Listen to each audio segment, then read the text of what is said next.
All right. Hello, everybody. Happy Monday to you all. Happy belated 4th of July if you are an American. Happy month of July.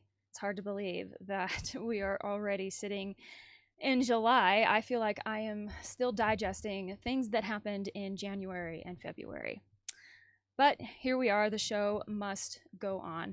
Thank you so much for being with me here today. If you are tuning in live, if you are listening after the fact, thank you so much for taking the time to listen to the work that I am trying to do here. I did have some technical difficulties yesterday and then again just now today. Thank you for bearing with me while I work through those things. Technology is just such a blessing and a curse sometimes.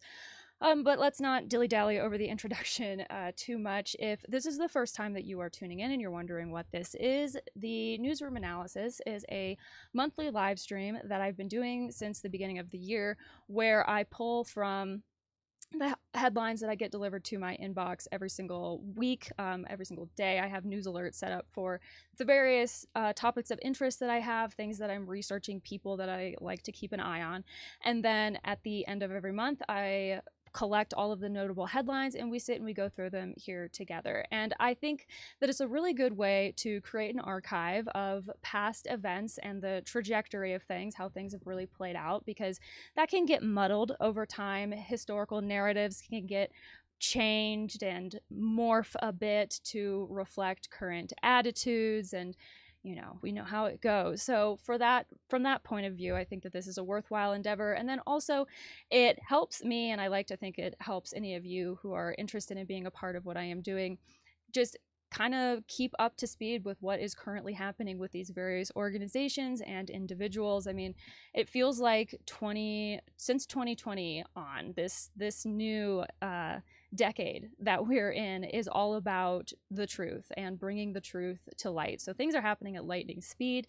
In my particular little research niche, which is human rights, particularly within religious sex, it's a really there's a lot happening. It's a really active arena to be in. So today we are going to go over the headlines from the month of June, and I believe I have somewhere in the ballpark of like 20 or so articles, so you know the deal. We're going to go through them. I probably won't read everything in its entirety, but if you want to read through something at a more leisurely pace, you can access all of that via the source document down below. So my browser pulled up here. Alrighty.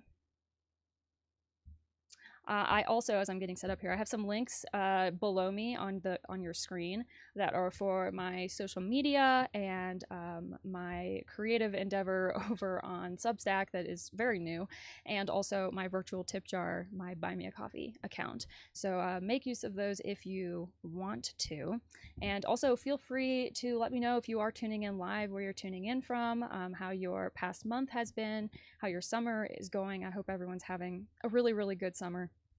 But let's go ahead and get into this first headline, shall we? So this is coming out of Zenit. This was published on June 14th. Canadian Jesuits sue former finance director over alleged $6.5 million embezzlement. This headline caught my eye for a couple of reasons that I will get into here in a minute, but this is just, it's kind of an interesting situation, and financial chicanery is surprisingly common, it seems. So anyway, the subheading says the Jesuits, known for their educational and missionary work across Canada and the Americas, claim the diverted funds were intended for the essential pastoral formation programs, support for elderly and infirm members, training of future Jesuits, spiritual retreats for students, and community outreach efforts. Instead, the money allegedly ended up serving personal benefit, as it so often does. So this is coming out of Ontario. In what could become one of the most sobering financial scandals in Canadian religious life in recent memory, the Jesuits of Canada have filed a civil lawsuit against their former longtime finance director Barry Lytle, sorry about the pronunciation there, and his wife Nancy, alleging the misappropriation of more than $6.5 million Canadian dollars. The lawsuit, submitted to Ontario's Superior Court of Justice in Toronto on June 2nd, 2025, opens a complex chapter in the history of a religious order that has been part of Canada's spiritual and cultural fabric for over 4 centuries. Yes, the Jesuits have a very long history in that country, in that part of the world. I remember learning about some of that when I was learning like kind of American history, northwestern world history, American-centric history. It did touch on some of the expansion that happened in Canada, obviously not by the United States, but because of the trade and various historical events that occurred between our fledgling country back in the day and what would go on to become these provinces in Canada. It's significant enough that I remember learning about it in school. And they have been there for a really, really long time. They were massacred. If I'm not mistaken, they were amongst the many massacred by the native peoples who were not happy that they were there. And who can blame them, really? The Jesuits, known for their educational and missionary work across Canada and the Americas, claim the diverted funds were intended for essential pastoral and formation programs, so more support for elderly and infirm members, training of future Jesuits, spiritual retreats for students, and community outreach efforts. Instead, the money allegedly ended up serving personal benefit. Although criminal charges have yet to be filed, sources close to the matter suggest that further legal action is under consideration. Quote, right now, the priority is recovery, end quote, one source noted, citing the deliberate, stepwise approach of the new provincial superior, Father Jeffrey Burwell, S.J. Once that phase is complete, nothing is off of the table. The case touches a nerve, not only because of its financial scope, but also due to the trusted role Liedl held. He had worked with the Jesuits for over 30 years, retiring in 2024 after serving in a series of increasingly influential financial roles. And that's usually how it goes. He was trusted with what is it, the expression, he was trusted with many is trusted with much, or something like that. But like, if you prove yourself to be trustworthy in some regards, you're liable to be given further trustworthy type roles down the line, especially in something like the finance world, which is clearly based on being trustworthy or at least insured in some way. So this guy was deeply embedded in the institutional life of the order, managing internal reserves, investment income, and operational surpluses. So this guy was like their personal banker, almost. The alleged malfeasance came to light during internal audits late last year, prompting a confrontation by Father Burwell and, eventually, the decision to bring the matter into the public arena. Liedl and his wife reside in Ontario, where they were active members of a Jesuit-run parish. The small city has been a cornerstone of Jesuit presence since the 19th century. They're saying the sense of betrayal runs deep. A Jesuit source familiar with the investigation. This isn't just an operational loss, it is relational. Barry was part of the fabric here. So yeah. So in 2021, whoops, too far. Where am I? There we go. In 2021, Liedl was featured in a piece celebrating lay collaboration with religious orders, expressing pride in how lay people like him had come to be viewed as essential partners in the Jesuit mission. Woof. Ironically, it was that very trust and integration that gave him sweeping access to the organization's finances. At the time, he reflected warmly on the transformation in ecclesial culture. There's good dialogue now. It's less about who wears a collar and more about shared mission. It's a very symbiotic relationship that I think they're alluding to in a very roundabout way. There is a symbiosis there, a mutual benefit, all parties involved, which is ultimately many times the reasons for why these relationships end up forming in the first place. These people who become a part of the fabric of things, and then they can really end up doing a whole lot of harm. Let's see, scanning through here. Says this isn't the first time a religious organization has faced allegations of financial misconduct, but the case carries a particular weight given the Jesuits' historical presence in Canada. Arriving in 1611, they were among the first European missionaries to live and work with Indigenous communities in what was then New France. Their letters and journals remain invaluable to Canadian historians. Today, the Canadian province includes more than 100 Jesuits and coordinates closely with over 60 Jesuit missionaries from Haiti. That's random. From Haiti to Ontario. That is random. Though the Jesuits globally have often drawn attention for progressive theological leanings, the Canadian province has been notably eclectic in its outreach. Jesuits here have ministered to traditionalist Catholic communities alongside Indigenous groups, urban youth, and academics, an embodiment of their motto, men for others. That's interesting. And it's probably, I've been using this turn of phrase a lot, probably overusing it in my personal life a little bit, but I've been thinking about it a lot. The whole concept of Occam's razor, which is, the idea that the most simple, straightforward, logical explanation for something, whatever it may be, is most likely the correct one. So, in a situation like this can read a couple of different ways, but, also trying to be very, very logical about it. They're saying that Jesuits have ministered to traditionalist Catholic communities alongside indigenous groups. And it's like, the more creative side of my brain, if we will, wants to take that and run with it and immediately start thinking about all of these other like conservative Catholic groups that I know about, and people who will go into these impoverished, economically disadvantaged areas to set up like outreach programs and church communities and the whole 9 yards and everything. Like that's the direction that my brain wants to go in, just because like that is what I am looking at so much of the time. But then also, Occam's razor, the simplest explanation is most likely the correct one. And the simplest explanation is just that, like, where there is going to be one religious order or organization doing something, there's probably going to be others, either because there is a need there or because there is some sort of benefit to be gained by being in that area. I mean, I'm just being honest, that's my perception of it.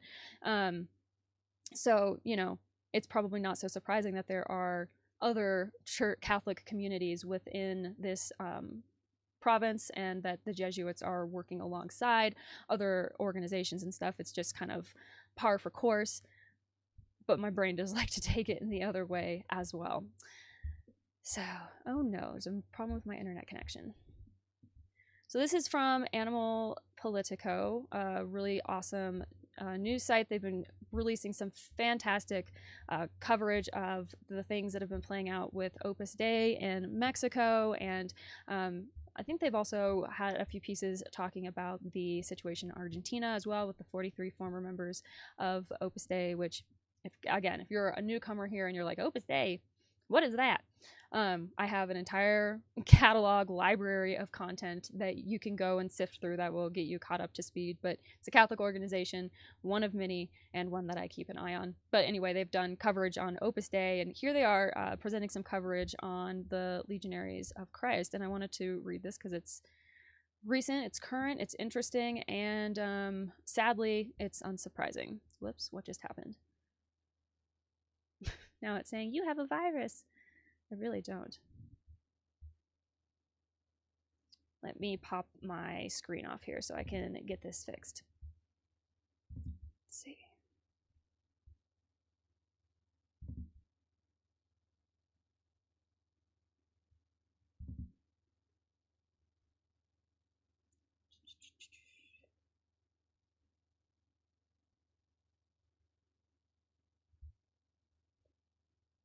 Here we go. Try not to tap on anything this time. With a live stream, you get to see all of the behind the scenes. I think I accidentally tapped one of their mini pop-up ads. I should get an ad blocker enabled to help with that a little bit. But I tapped one of those and it was like, you're about to download a virus. I recently switched to using Firefox because I found out that Firefox has a better language translator, slightly better than Google. So that's what I've been switched over to using, but I haven't updated all my like settings and everything for ads. Okay, let me get this pop back on and we will read through this article. So this is a new article, new-ish within the last month. It was published June 13th, 2025. Legionaries of Christ priest accused of rape remanded in custody. So this is about Antonio Cabrera, a priest of the Legionaries of Christ, arrested on June 11th at the AICM after being accused of sexually abusing a minor on several occasions. It says that a former rector at the Faculty of Bioethics at Anahuac University was remanded in custody in a hearing held this Friday. Antonio Cabrera, a priest of the Legionaries of Christ, was accused of raping a minor. The priest was arrested on June 11th at Mexico City International Airport by members of Interpol and the Attorney General's office. Cabrera was taken into custody and subsequently transferred to the Barrientos prison in Lanopatla, I'm sorry, I don't know how to pronounce that, state of Mexico, where he will remain during the proceedings against him. The hearing began this Friday in courtroom number 7. The judge ruled the arrest, which was carried out pursuant to an arrest warrant in order to be lawful. The public prosecutor subsequently requested the formulation of charges, and the fixed control judge, as a precautionary measure, justified preventive detention. The defense requested a doubling of the constitutional deadline to resolve the legal situations. The next hearing will be on June 17th, so it's already passed. In a statement, the Legionaries of Christ said they will remain willing to cooperate with the authorities and will act in accordance with the final resolution. Quote, the Legion of Christ reiterates its willingness to cooperate with the authorities and assures us that if the final resolution is condemnatory, we will support its implementation. Otherwise, we will firmly support the restoration of his good name and public reputation, end quote, of course. So on Thursday, June 12th, he was arrested. Cabrera was arrested in Mexico City airport. He said, oh, this is interesting. I had read this earlier. It says the priest was close to Marcial Maciel, who's the founder, the creator of the Legionaries of Christ, and unfortunately, tragically, just a prolific abuser of all kinds of people. And I have an entire deep dive episode about that you can go and find if you are interested in learning more. But he was this priest that has been arrested, was close to the founder, who was a prolific abuser. And I have every reason, based on the research that I have done, to believe that the people who were close to Maciel, who have gone on to be found out for abuse, I don't think that that's like just happenstance or kind of an accident or like super random, and who can believe it, just because the nature of the abuse, the fact that some who are abused will go on to abuse others, the whole nature of it, I'm not surprised by that. And I'm never this is not the first time that I have heard about a priest of the Legionaries of Christ having been arrested for some type of abuse situation, and then finding out that that priest had a relationship with Maciel. And I think that is pretty significant. But so he was arrested June 11th by personnel from the Attorney General's office. Cabrera was handed over to the Attorney General's office of the state of Mexico, and then he was taken to that penitentiary. According to the Edomex department, the detainee was served a warrant for rape, allegedly assaulting a minor on several occasions at a property located in the municipality of Naucalpan. The State of Mexico Prosecutor's Office detailed that on May 16, 2004, the detainee allegedly subdued the victim in order to assault her, while almost 3 years later, on April 28, 2007, he allegedly threatened to attack her. Similarly, on December 23, 2011, the suspect allegedly sexually assaulted the victim again. The incidents were reported in December 2024 to the Public Prosecutor's Office, who initiated the corresponding investigation for rape. The Catholic congregation issued a statement confirming that the priest's arrest stemmed from a complaint of alleged sexual abuse of a minor, which occurred approximately 20 years ago. He stated that they have been trying to clarify the situation since they became aware of the incident. Oh no, I don't want Bob Evans. Go away. Since they became aware of the incident. However, he noted that they have not received any information from the authorities. So they have this picture, and there's a stupid Bob Evans ad in it that I cannot get to go away. But I don't really understand this. We're led to believe, just because of the context, that this is Cabrera right here, right? And these guys are turned around to hide his face. Perhaps it is because he has not been like... I mean, they sent him to a penitentiary. So clearly, like, they suspect him of having done enough to warrant depriving him of his like freedom of movement and personal liberty. So why do they have the black bar across his eyes?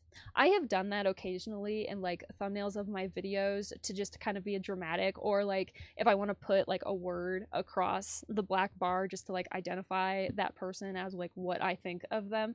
But that's like an artistic thing that I'm doing. The reason why black bars are usually put across people's eyes is to disguise their identity. But like, I don't understand why they have the black bar if we already know who he is.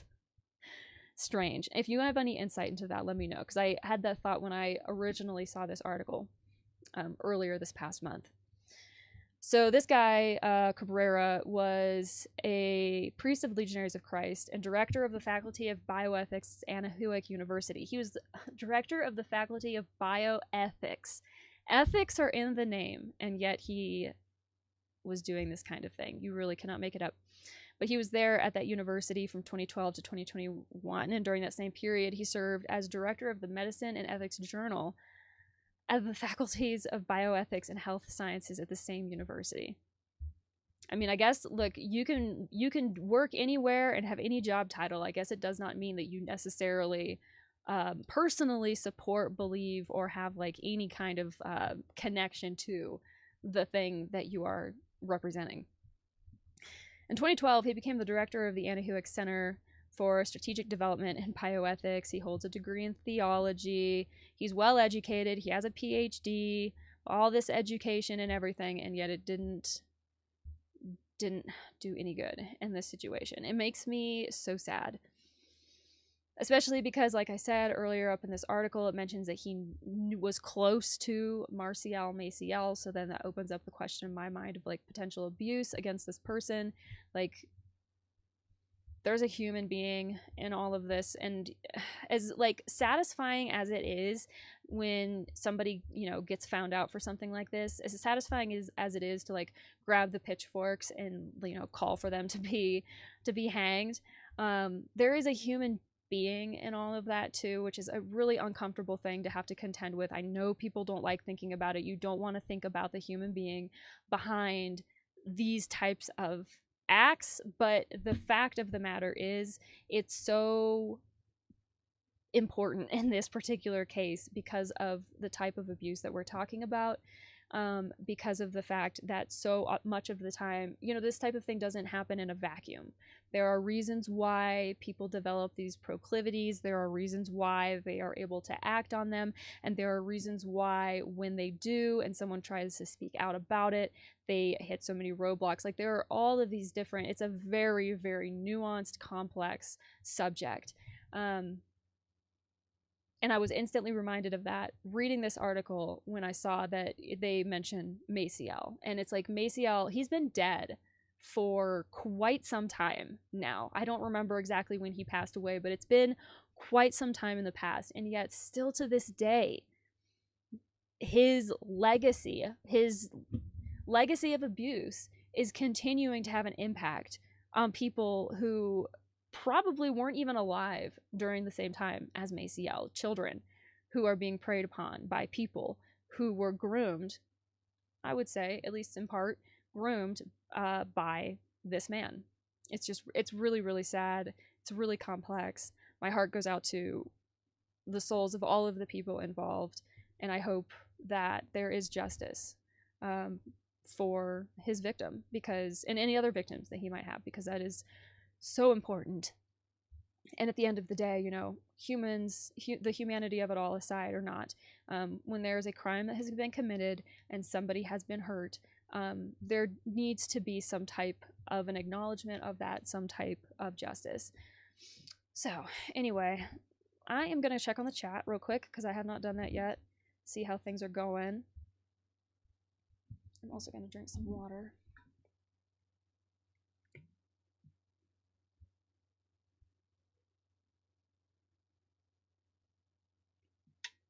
Hi, Ohms. Hi, Mike. I'm so glad you guys could be here.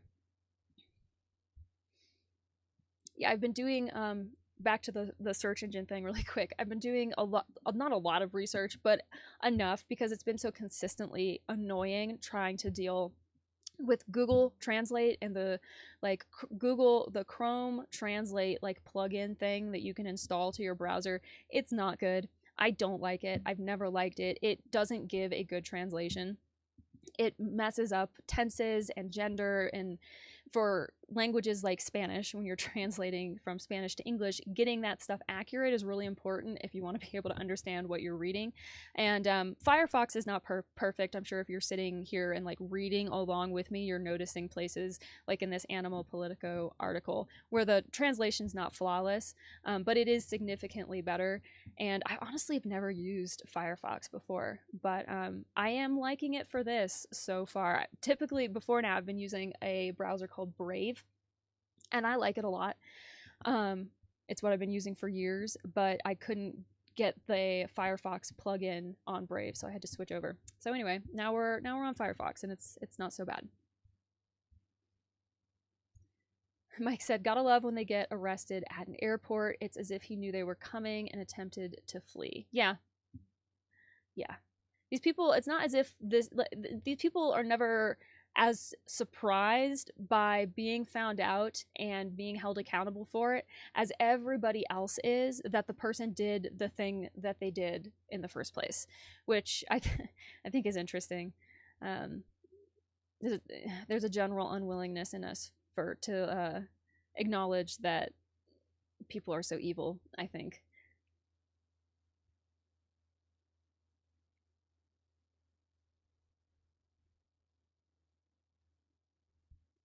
Good stuff. I'm so happy to have you guys in the chat. You guys always have such interesting things to say and insights and everything. So I'm going to back out of here, and we're going to be going to an article, hopefully from the Independent. Yep, if I can get back to it, the Irish Independent.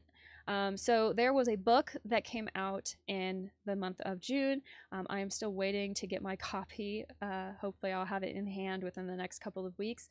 But there is a book that was written by a former member of Opus Dei, former assistant numerary of Opus Dei from Ireland, named Anne-Marie Allen, and her book is called Serve.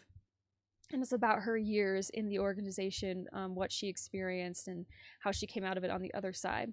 So there's been a good handful of articles that have been coming out since the release of her book, and she's been doing interviews and going to book readings and signings, and I follow her on social media, so I know all of this, and I'm so excited to see her book being so warmly received. Seems like it's being very warmly received over there, and that makes me really, really happy to see, because I want nothing but success for all these women.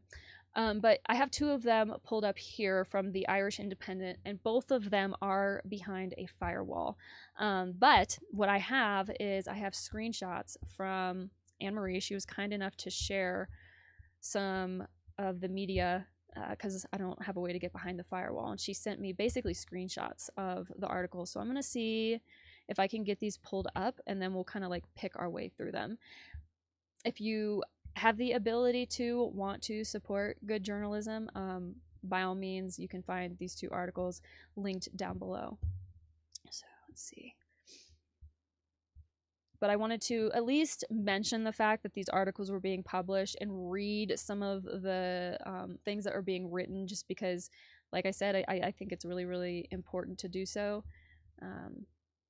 I want to make sure that this stuff is not staying landlocked to the countries where it's happening. You know, that's why, as an American, I'm talking about things that are happening in Argentina and Mexico and Ireland and the UK and Poland and the Philippines and everywhere else, because, you know, none of this stuff happens in a vacuum, and it has the ability to impact our lives to a far greater extent than I think people are really willing to give it the credit for.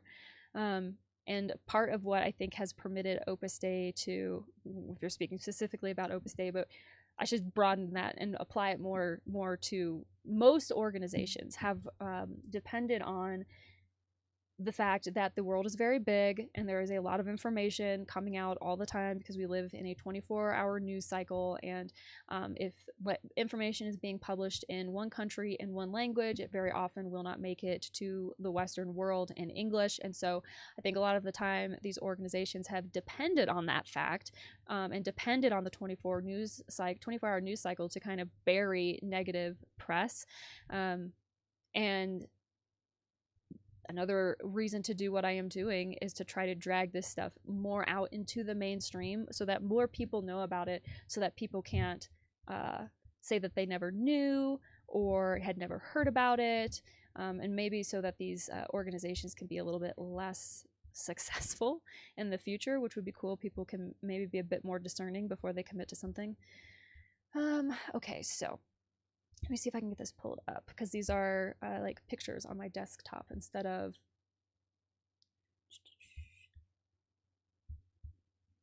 a web page.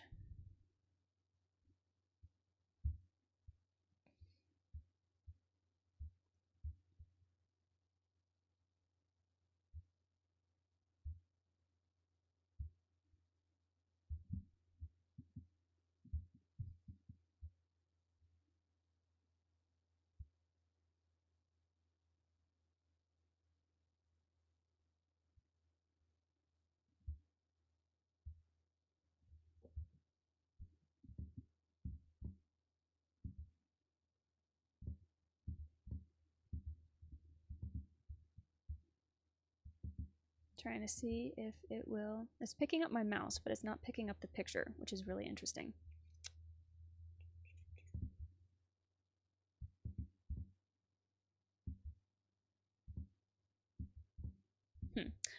I don't know if this is going to work, and I don't want to take up too much time trying to get it to work. So what I will do after the live stream is over, I will upload all of these screenshots to my drive, and I will pop a link for them in the source document down at the bottom. So if you want to go and look through these after the live stream is over, you can go and find them there, and you can download them, share them, feel free to share them.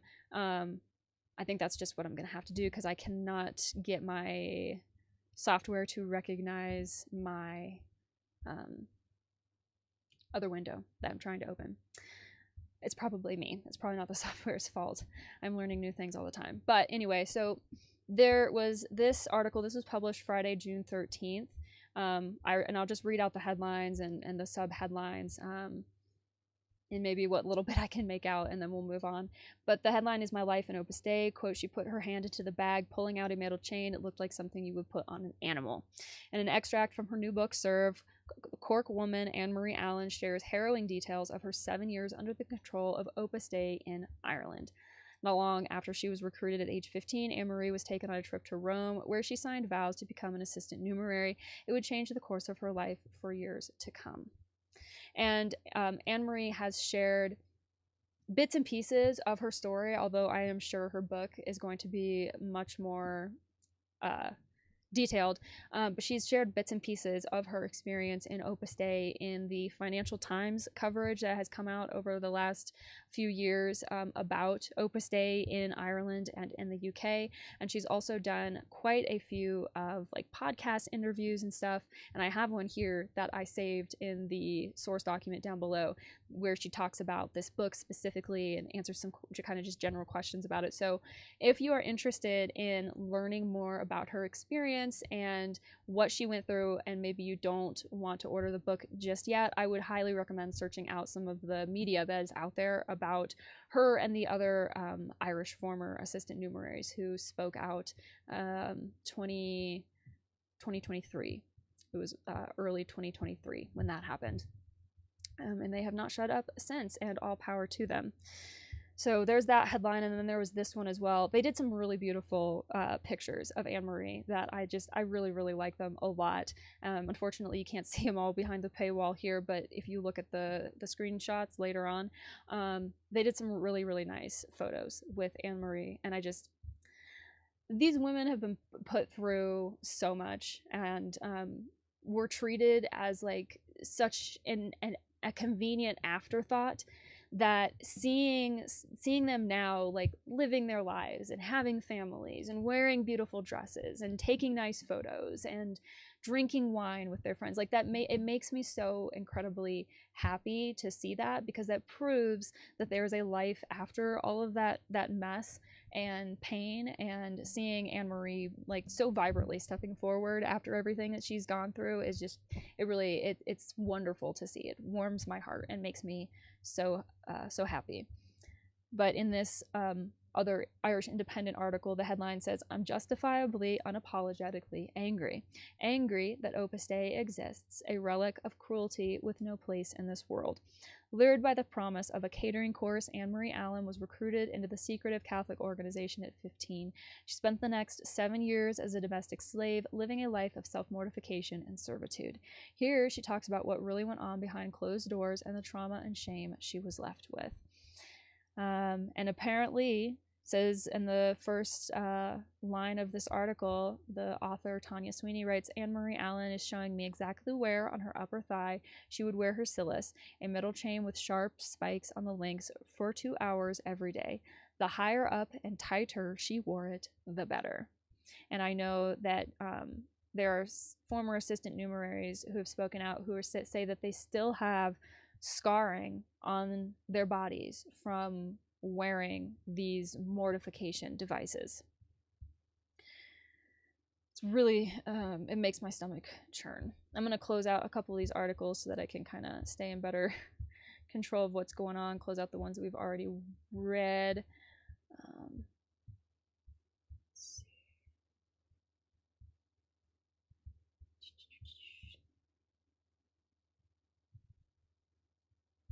I want to look at something real quick, because it says, Legionaries of Christ, Catholic priest arrested for alleged sexual abuse. This was June 13th. I'm wondering, is this the same? It looks like the same guy. It's interesting here that they don't say his name, but then in the last one they did. They said his name was Antonio whatever. Yeah, same faculty of bioethics at Anahuac University. Again with the bar over the eyes, though.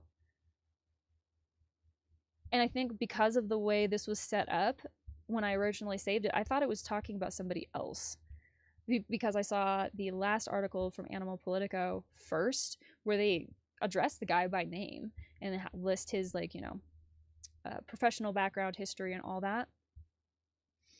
But because of the different picture and the bar over the eyes, I was like, oh, maybe this is somebody different. Again, with the bar over the eyes, that's a really interesting choice. Again, because normally when I've seen that done, it's been to disguise somebody's identity. But I mean, they sent this guy to a penitentiary, so, like, I think he's known, you know?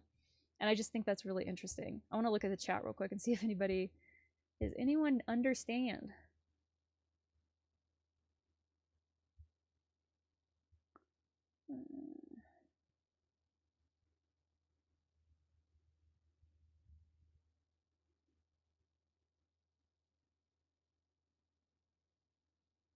Mike said they may get facial reconstruction surgery, but the eyes will stay the same.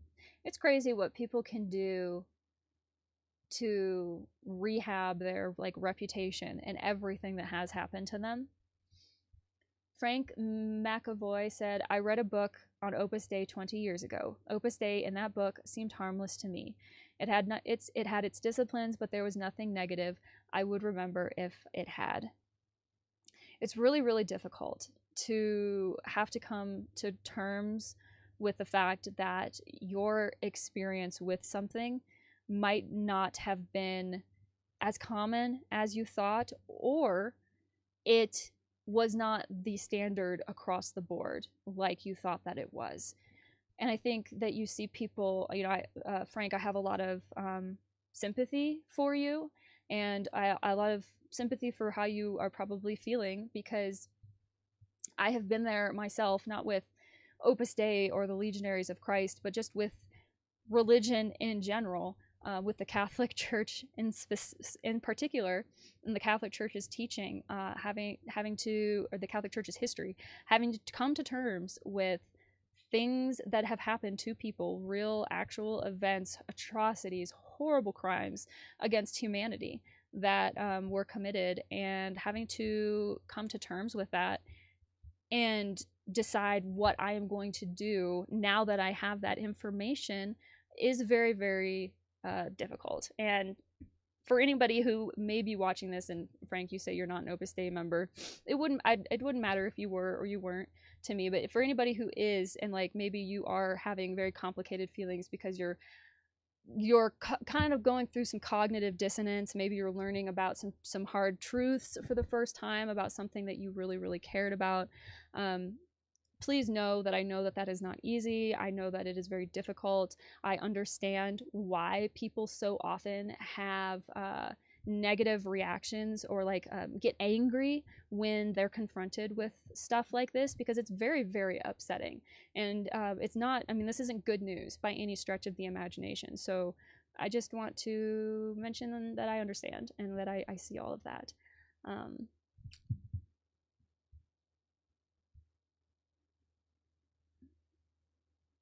But yes, there is a lot of biased. I mean, everything is biased. First of all, Mike said, or Frank said, the book might have its own bias.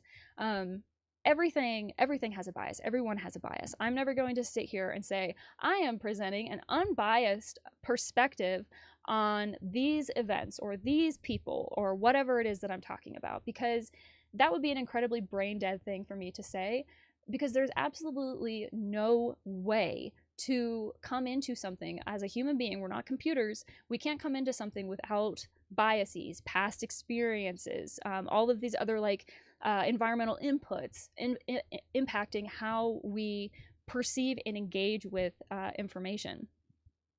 So there's a bias in everything. The best that we can do is try to be aware of our biases and then do something about them, or at least be honest about them. You know, my bias in this case is that, you know, I think a lot of the time, unfortunately, organized religion causes a lot of harm, and you see ample examples of that. It's all over the place. That's my bias, and you know, when it comes to some of these organizations in particular, my bias is that like I don't like them. I'm not going to pretend as if I do. I can delineate between an organization as like, you know, an entity and the individual people that make it up, and I can extend, like I said, I can extend empathy to people in these situations. But I still have a bias in the fact that I don't love these organizations. I don't like them. I don't think that they've delivered on the things that they claimed that they were intending to do in the beginning. And I think that the world would be better off if we didn't have them anymore. And that's my bias. And I don't think that there's anything necessarily wrong with bias, because on a certain level, it's just how we engage with information and perceive things. And I'm never going to perceive something the exact same way that you are going to perceive something. You know, my husband and I will witness the exact same sidewalk in front of us, and we will come away with completely different takeaways from that experience, completely different things that we noticed, different things that stood out to us. Something will bother one of us, doesn't bother the other person. Like, we are, for all that we try to reach out and connect and have communities, we are at the end of the day going through the world and experiencing it in a very self-centered way. And there really is not anything that you can do about that except to try to be aware of it and then to be honest about that. So that's my spiel about bias. Anytime somebody says that they have an unbiased source, I immediately see red flags. And anytime anybody comes at me sideways for having a bias, I want to laugh at them. Just because if you think that there is such a thing as unbiased information, honey child, you've got a lot to learn. Anyway, moving on. Close this out.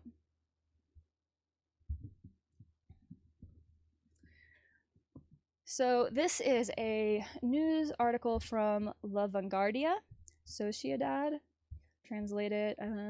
Opus Dei submits its new statutes to the Holy See for approval, finally. So this was published June 11th. This is from Madrid. It says the prelate of Opus Dei, which, by the way, somebody let me know if you know anything about Opus Dei, like current changes within the hierarchy and stuff, because admittedly I don't necessarily always follow that super closely, but I had read something somewhere saying that the prelate, the like head honcho of Opus Dei, that he's no longer called a prelate, but he's called like a, it was a weird word. It was like almost like manager or something like that. Yeah, it was. I again, if you know, then let me know. Maybe it was fake news. I can't remember where I saw it, but it was saying that like the term prelate has been done away with, and now the prelate is called something different, and maybe it was like magistrate, or it was something weird. It was something strange. Anyway, the head honcho of Opus Dei announced Wednesday in a message on his website that the work has submitted the new statutes it has drafted to the Holy See for approval. Quote, I want to inform you about the work on adapting the statutes. It was planned to complete the review at the General Congress, but as you know, due to the vacancy in the seat, it was deemed appropriate not to do so, end quote, explained Fernando Aquiles. That's interesting. I'll come back to that in a second. The congressmen gave their positive opinion so that with the new council and advisory board, we could conclude the revision of the statutes and submit them to the Holy See for approval, which we did today. It has been a 3-year journey, accompanied by everyone's prayers, which I ask you to intensify in this final stage, he requested.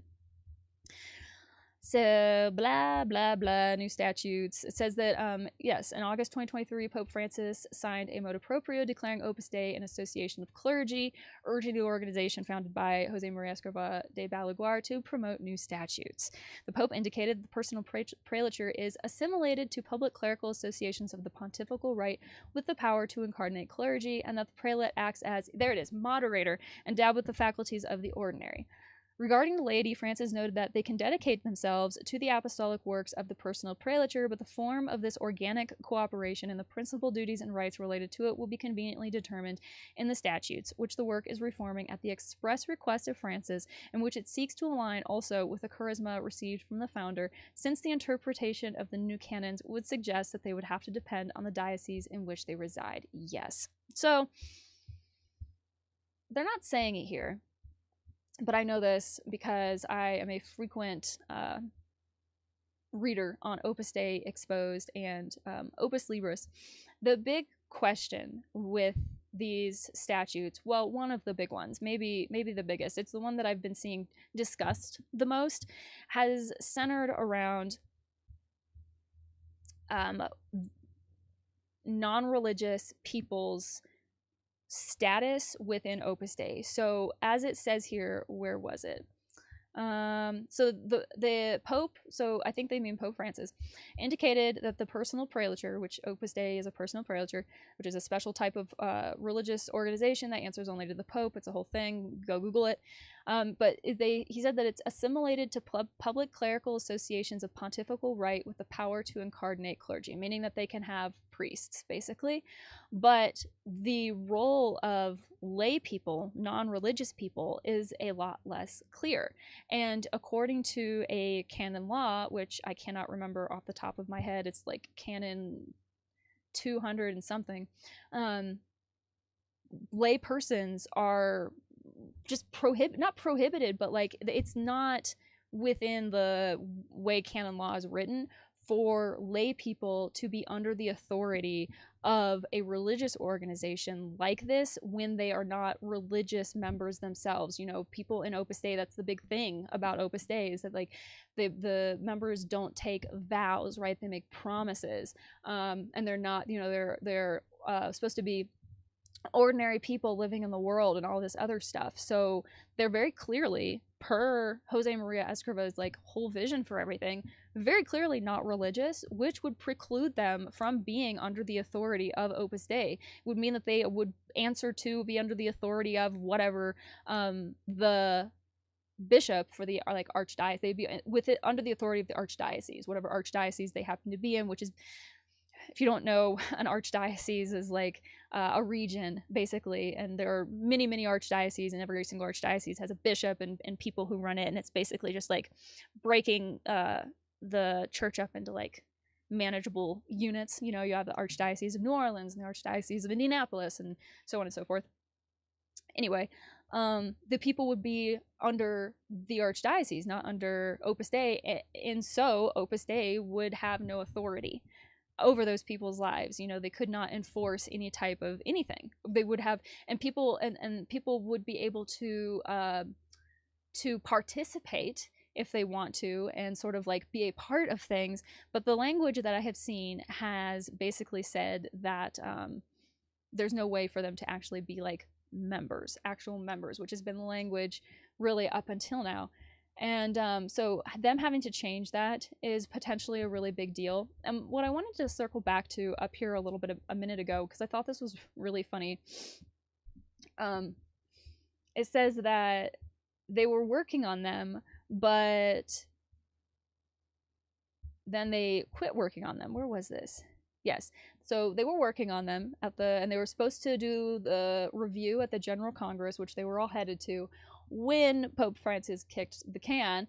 And so they said, Opus Dei, whatever, said that, like, oh, we're, taking a pause on this thing to, like, grieve with the church and pray and everything else. But what it really came down to, and I was seeing conversations about this all over the place online, what it really came down to was, like, they were hoping that, like, basically they weren't going to get another Francis. Whoever became the next pope wasn't going to be another kind of, like, more liberally minded pope, and they would be able to kind of just push having to submit these revised statutes to, like, a back burner somewhere, kind of just permanently, and just hope that it, like, kind of gets forgotten about. Because, as I have mentioned in the past, and you can read this for yourself in the International Ecclesiastical Institutional Complaint of Regulatory Fraud against the Vatican, the Holy See, and the members of Opus Dei themselves. You can Google it and find it. It's a document. It's a 20-page document that was written and submitted to the Vatican by former members of Opus Dei back in, like, when did this happen? 2023, I think.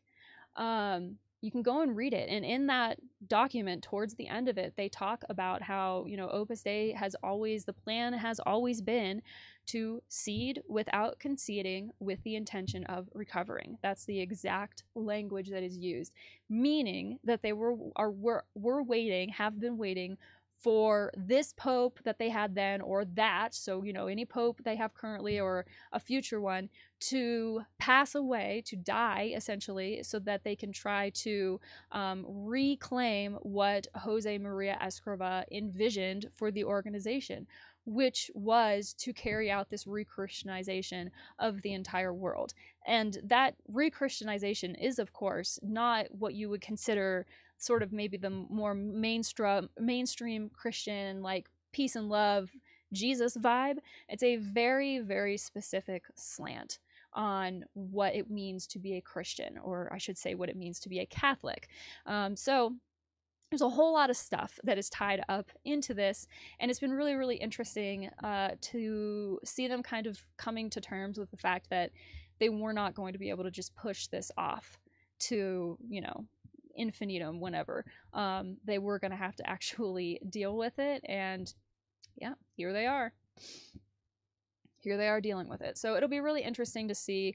As of yet, as far as I know, there's been no news about this situation, no further developments. Maybe that will change this month. It'll be interesting to see if it does. And if it does, I'll definitely be bringing it up at the next newsroom analysis.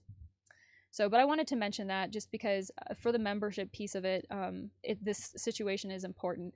I understand, like, talking about, like, the Vatican and the Pope and, like, canon law and everything can get very dry and very boring very, very fast. And most of the time, yes, it's a religious organization, and yes, I have done my fair share of soapboxing about the Opus Dei's relationship with the Vatican and everything, but it's not something that I hyperfixate on as much as some others do. But in this particular case, I think that it's important because of what it represents to people who are Catholic, who are involved in this organization, who are, potentially looking to the Vatican for some type of clarity on things. I mean, I think at this point, thanks to the internet and smartphones, I don't think Opus Dei has been able to, like, keep an entire lid on everything that's happening. So, like, people are kind of watching to see what is going to happen. And I think the fact that this got published under Society in a magazine like this is kind of telling, potentially. Or maybe they did it because they thought nobody would read it here. Maybe nobody reads the Society section. I don't know.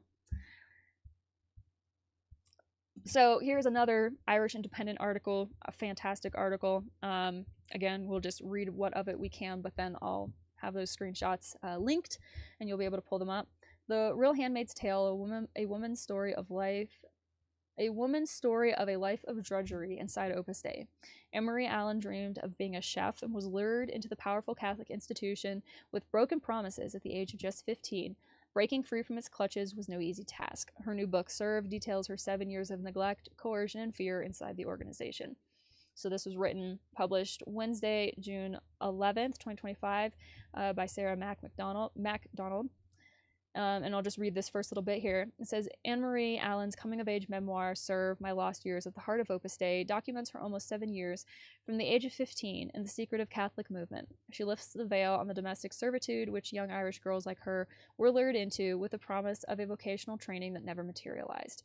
Instead, she was inveigled into becoming an assistant numerary. That's a good word. That is not a word you see very often.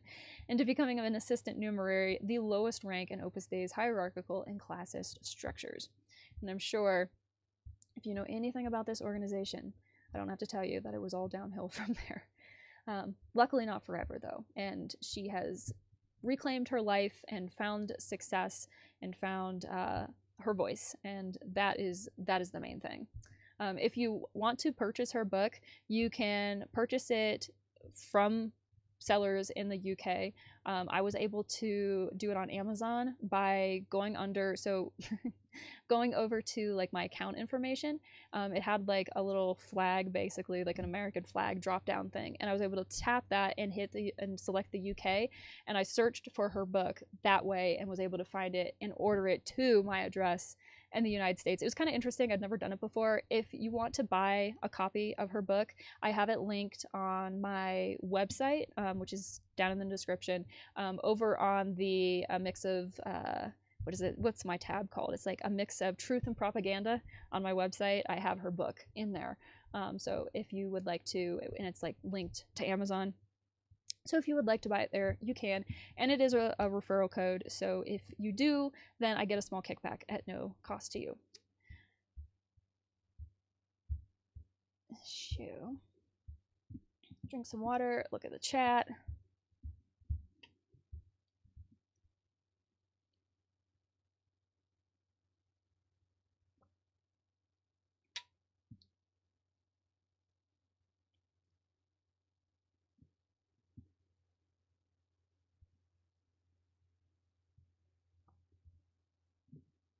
Hi, Michael Onyx. I'm so glad you could tune in.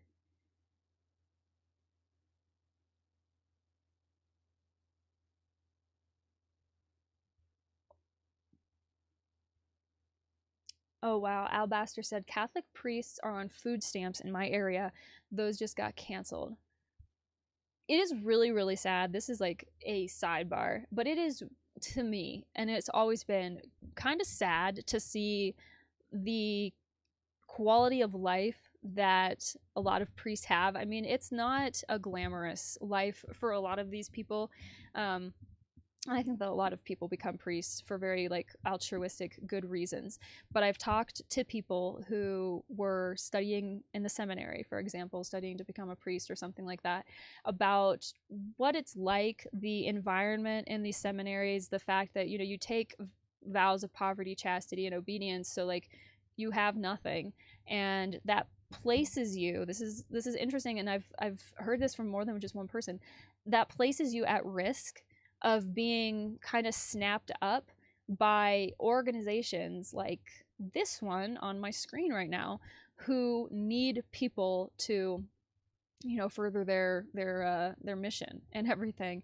So it makes me sad to think about priests on food stamps, just because I feel like that's not right, and I don't know. It's just the situation with priests in general. There's a lot, honestly, I've never gotten into it, and now is probably not the time, but there's a lot about celibacy in the Catholic Church that really just bums me out and makes me really sad, because we're human beings, you know. We're supposed to have families and community and loved ones, and we're supposed to be able to connect, and on a very like an emotional level, mental level, physical level, you know, like that is a fact of human life. We can't completely separate the like biological urges that we all have, because we're human beings. Like that's just a part of being human. You can't completely shut that off. And I think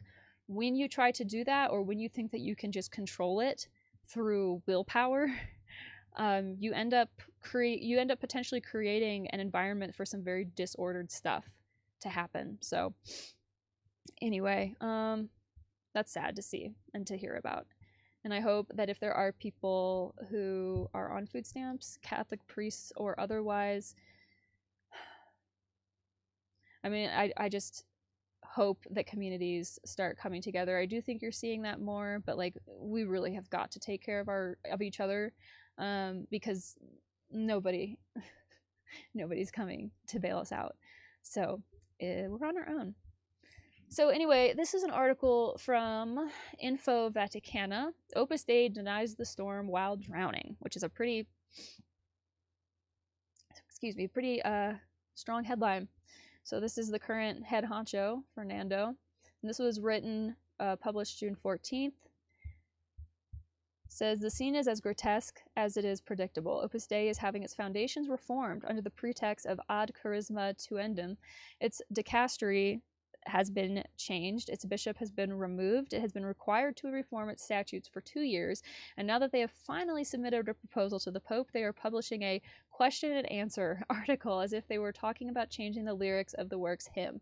But no, they are not taking away the long live the Father. They are taking away the ground. And they continue to claim that what is falling on them is holy water, even if it smells like something else.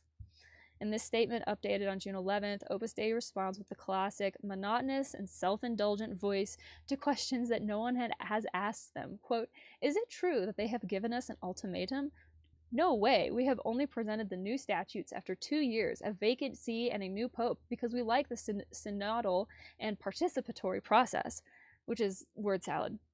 Of course, none of this prevents us from continuing to deny that there was pressure, imposition, or even the slightest concession to the suspicion that Pope Francis wanted to reduce the work's influence. The problem isn't the amputation, but the failure to administer anesthesia.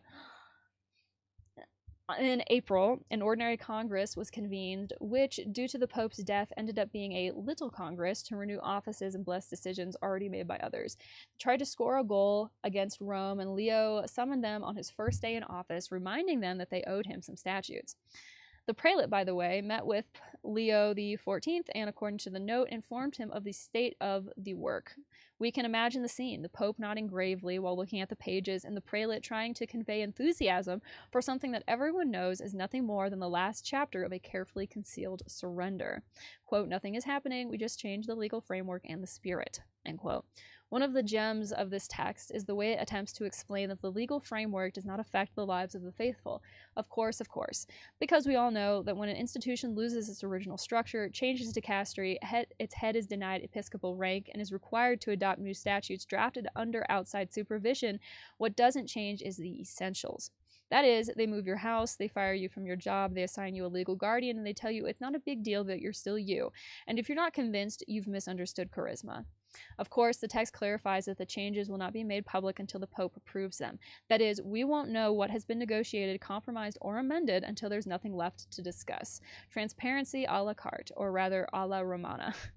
Meanwhile, Opus Dei repeats its favorite refrain, obedience, fidelity, unity, as if repeating it would be enough to halt the tectonic shift under their feet. But fear not, the charisma will remain intact, they say. Perhaps one day they will also continue to exist in the form of a private association of the faithful, but with the charisma intact. At this point, it's clear that anyone who wants to defend the integrity of Opus Dei has two options. Either acknowledge that they are being dismantled step by step from Rome, or continue playing the stupid game of everything is fine, without defending them, because they also bear their share of blame in the recent history of the Church. We at least won't be sycophants of their institutional self-deception. Boom. I thought that was a really concise, fun little article that says a lot of what I am also thinking.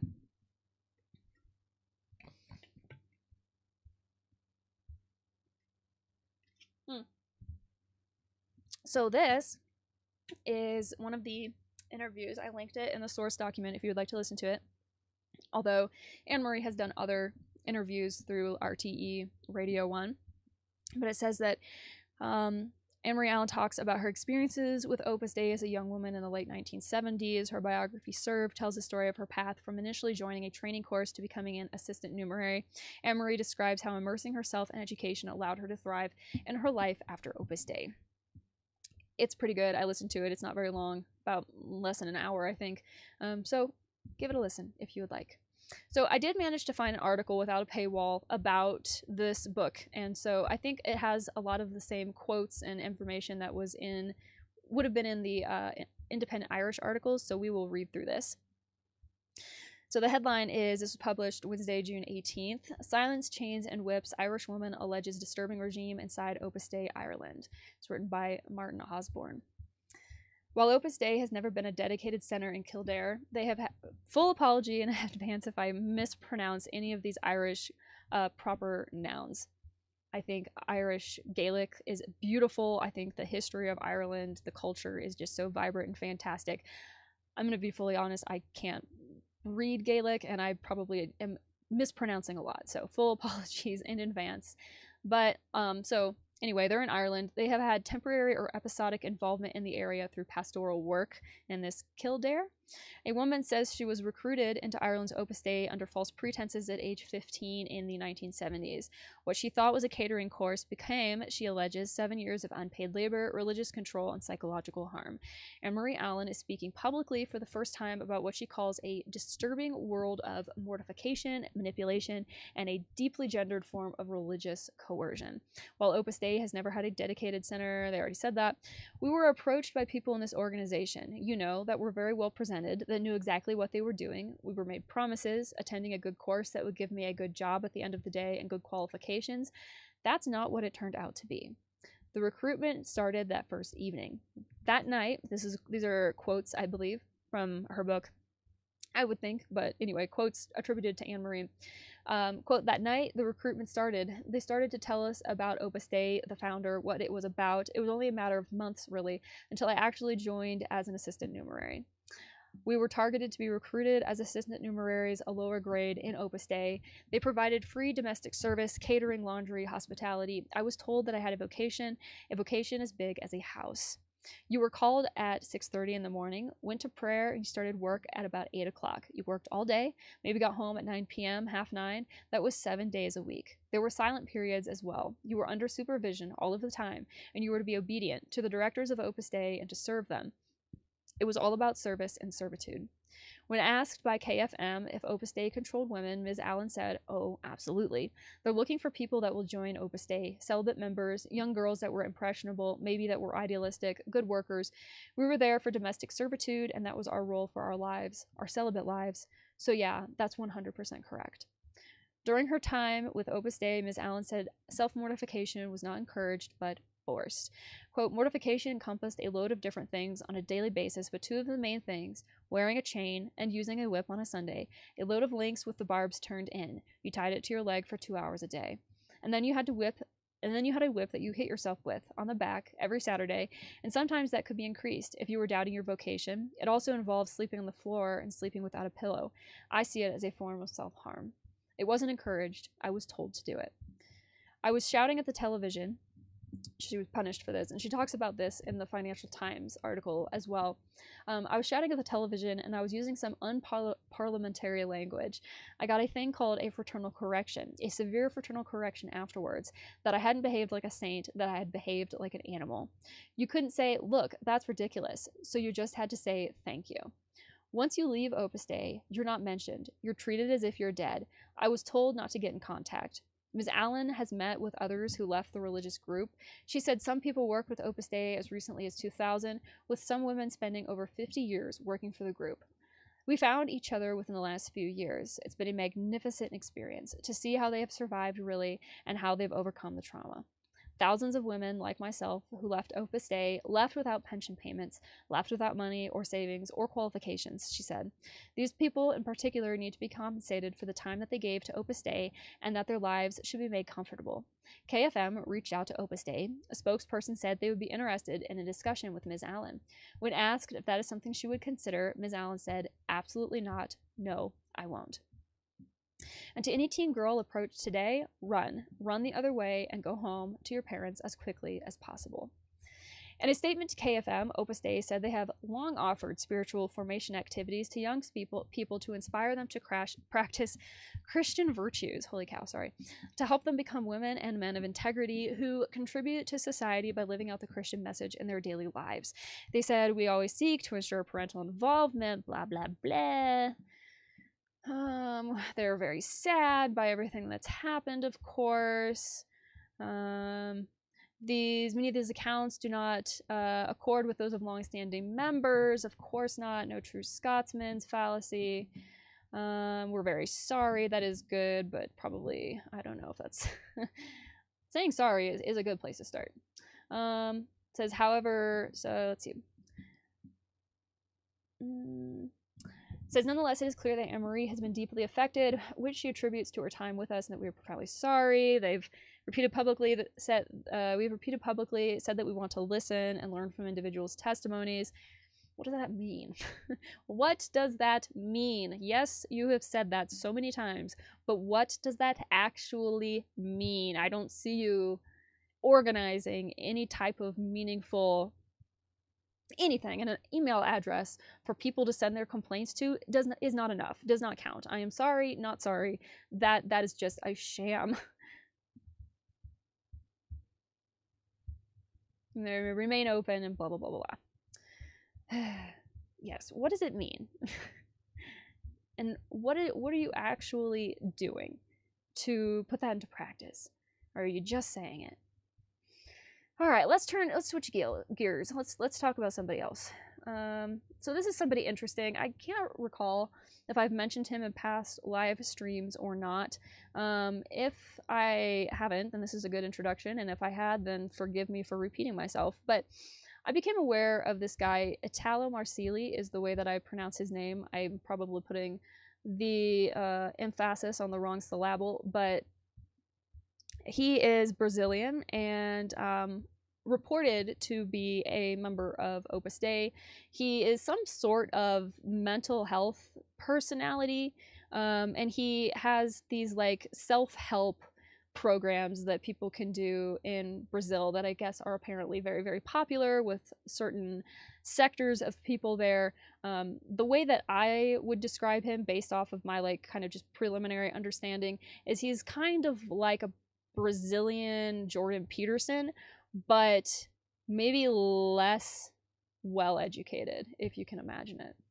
That's what I've been told by Brazilian people, okay? People from that country have told me that he is not nearly as, he doesn't have nearly the clout that somebody like Jordan Peterson does, but oh, he wants it bad, he wants it bad. And so we're gonna learn a little bit about him today. This is Gazeta do Povo, and he is a new columnist, so they're kind of introducing him, and this is kind of fluff, but I think it does give you a basic understanding of like who this guy is, and it's just interesting. And at some point, I'm going to be looking into him a little bit more, so why not start bringing him up now, right? I've got the alert set up. I might as well tell you about what it sends me. So in this article, which was published by the Gazette, was published June 17th, says, considered the most influential psychiatrist in Brazil. So kind of giving me Enrique Rojas Montes vibes a little bit, if you get that reference, if you saw my deep dive into that individual. If you haven't, you should, because I worked really hard on it for like 9 months, so I'd appreciate it. But anyway, this Enrique Rojas Montes is also an influential psychiatrist, but he's in Spain. So Italo Marsili is over here in Brazil cornering the market, and he's now a columnist for Gazeta do Povo. He joined the newspaper's more than 40 columnists, bringing an exclusive point of view to subscribers. And you can click here to read his debut column if you so wish. It says, a doctor graduated from the Federal University of Rio de Janeiro. Marsili completed his master's degree in medicine at the University of Lisbon. With over 10 years of experience, he served in the army as the head of medical clinics. Today, he is one of the most respected professionals in his field and in public life due to his consistent positions. So anyway, Italo Marsili, little blip to have on your radar, just to be aware of. At some point, he may become more prevalent. He's at least somebody to know about, because again, he is rumored to be connected to Opus Dei, and from what I have researched so far and what I have seen, I'm getting a lot of the same kind of vibes that I got from Enrique Rojas Montes, which is honestly, it's interesting and it's kind of scary if you know anything about Rojas and what he has done to people. That's kind of scary. But anyway, I will keep my finger on that pulse, and when something comes up that I think is interesting or we should talk about, I will let you know about him. But moving on, this is from the Irish Times. Lots of stuff out of Ireland this month. Dispute over failed £23 million sale of Leopardstown site by religious order. Developer Remor Magna is suing landowners, Legionaries of Christ in Ireland. So, Legionaries of Christ once again in the news for reasons other than good. The sale of religious order-owned land in Leopardstown, South Dublin, to a developer for £23 million has fallen through due to a dispute over the provision of a school on part of the site, the commercial court has heard. Developer Rimor Magna Ltd. is suing the trustees of the Legionaries of Christ in Ireland, owners of the land at Rocklands, which was to be sold to Rimor, with a provision that it would also construct a new faith center and school to replace the existing center in St. Michael's House Special School. It is claimed that the sale fell through after a 2022 planning application for the school, faith center, and 2 office buildings was rejected on the grounds that the development failed to provide for a mainstream primary and post-primary school in accordance with the Department of Education requirements. The claims were denied. They went back to court again on Monday. It says the application was made by Marcus Doling SC for the defendants, who said his clients did not want a substantial damages claim hanging over them and were seeking an expeditious hearing. Niall F. Buckley SC for Remor said that while not opposing the application for entry to the fast-track court, his side was arguing that it was given to understand by the defendants that Department of Education support was available for the plan, but it was not. Mr. Justice Mark Sanfey said that while there had been an argument about delay in bringing the proceedings, any culpable delay was on the part of Remor rather than the defendants. So lots of back and forth and infighting. Let's see. Trustees terminated the contract with Remor in November 2024 over its failure to comply with a special condition that is secure and acceptable grant of planning permission. So I always think it is interesting. It says here that they're claiming to have spent more than £1.7 million on efforts to secure planning permissions, and the defendants deny the claims, including claims for damages brought by the company Remor Limited Ltd. So I always think it's interesting whenever there are legal disputes between a religious order and like another party, and it's about real estate specifically. I have been doing research on a deep dive that I am hoping to have out within probably the next month. I have another video that'll be coming out sooner than that, maybe this coming week if everything goes according to plan. That's an interview with somebody that I think you guys will be happy that I've connected with, and I think it'll be a conversation people will appreciate. But anyway, for this deep dive, this is always how it goes with deep dives, and this is part of the reason why it takes so long. You end up learning a whole lot more. Like, things become very complex very quickly, and you end up learning a whole lot more about a whole lot of other stuff that you weren't really expecting to. And in particular, in this case, with this deep dive, I learned about something that I had never heard of before called land trafficking. And it's something that one specific religious organization down in South America has been accused of on a number of occasions. But then I also, I glanced over at the chat just now, and Mike said land fraud is big business. It is huge business, particularly because, and this is kind of like my point in bringing all this up and what I've kind of learned, you know, these religious organizations like the Legionaries of Christ or Opus Dei or Sodalitium Christianae Vitae or Miles Christi or whatever, like all these different Catholic organizations, they are supposed to abide by some like kind of standard general practices, like not keeping a lot of money, and doing good works, and generally trying to be like a force for good in the world and not a menace. Like, those are generally the types of things that religious organizations should probably strive for. And one of the things that they should not be doing is hoarding wealth, because it obviously looks very, very bad if you have this organization that's claiming to be so humble and good that's like hoarding wealth. And so in order to not get hemmed up, and in order to have like a zero on their balance sheet, basically, these organizations, and this is not just religious organizations either, by the way, this, like Mike said, land fraud is a big business. Lots of people do this. They hide their assets, their actual money, hide it for, you know, whatever. They non-liquidate it into, like, real estate, for example, would be a good place to put it, because it's like a non-liquid asset that isn't going to, you know, grossly lose value over time. You know, you can kind of have that and hang on to it, and as long as you can maintain it and take care of it, which becomes a problem, and that's something that we've seen in past newsroom analyses with Opus Dei specifically. They are having issues taking care of these huge manses and castles and these exorbitant real estate properties that they bought under, if reporting from Gareth Gore is to be believed, under less than altruistic motivations. Yeah, it's really, really interesting. The whole land fraud, land trafficking thing, the whole like religious organizations owning real estate, what that can mean. It's really, really interesting, and land trafficking is not something that I had really known too much about. And I'm not going to get into it too much here because I get into it in that deep dive, and I'm going to just hold my cards until then.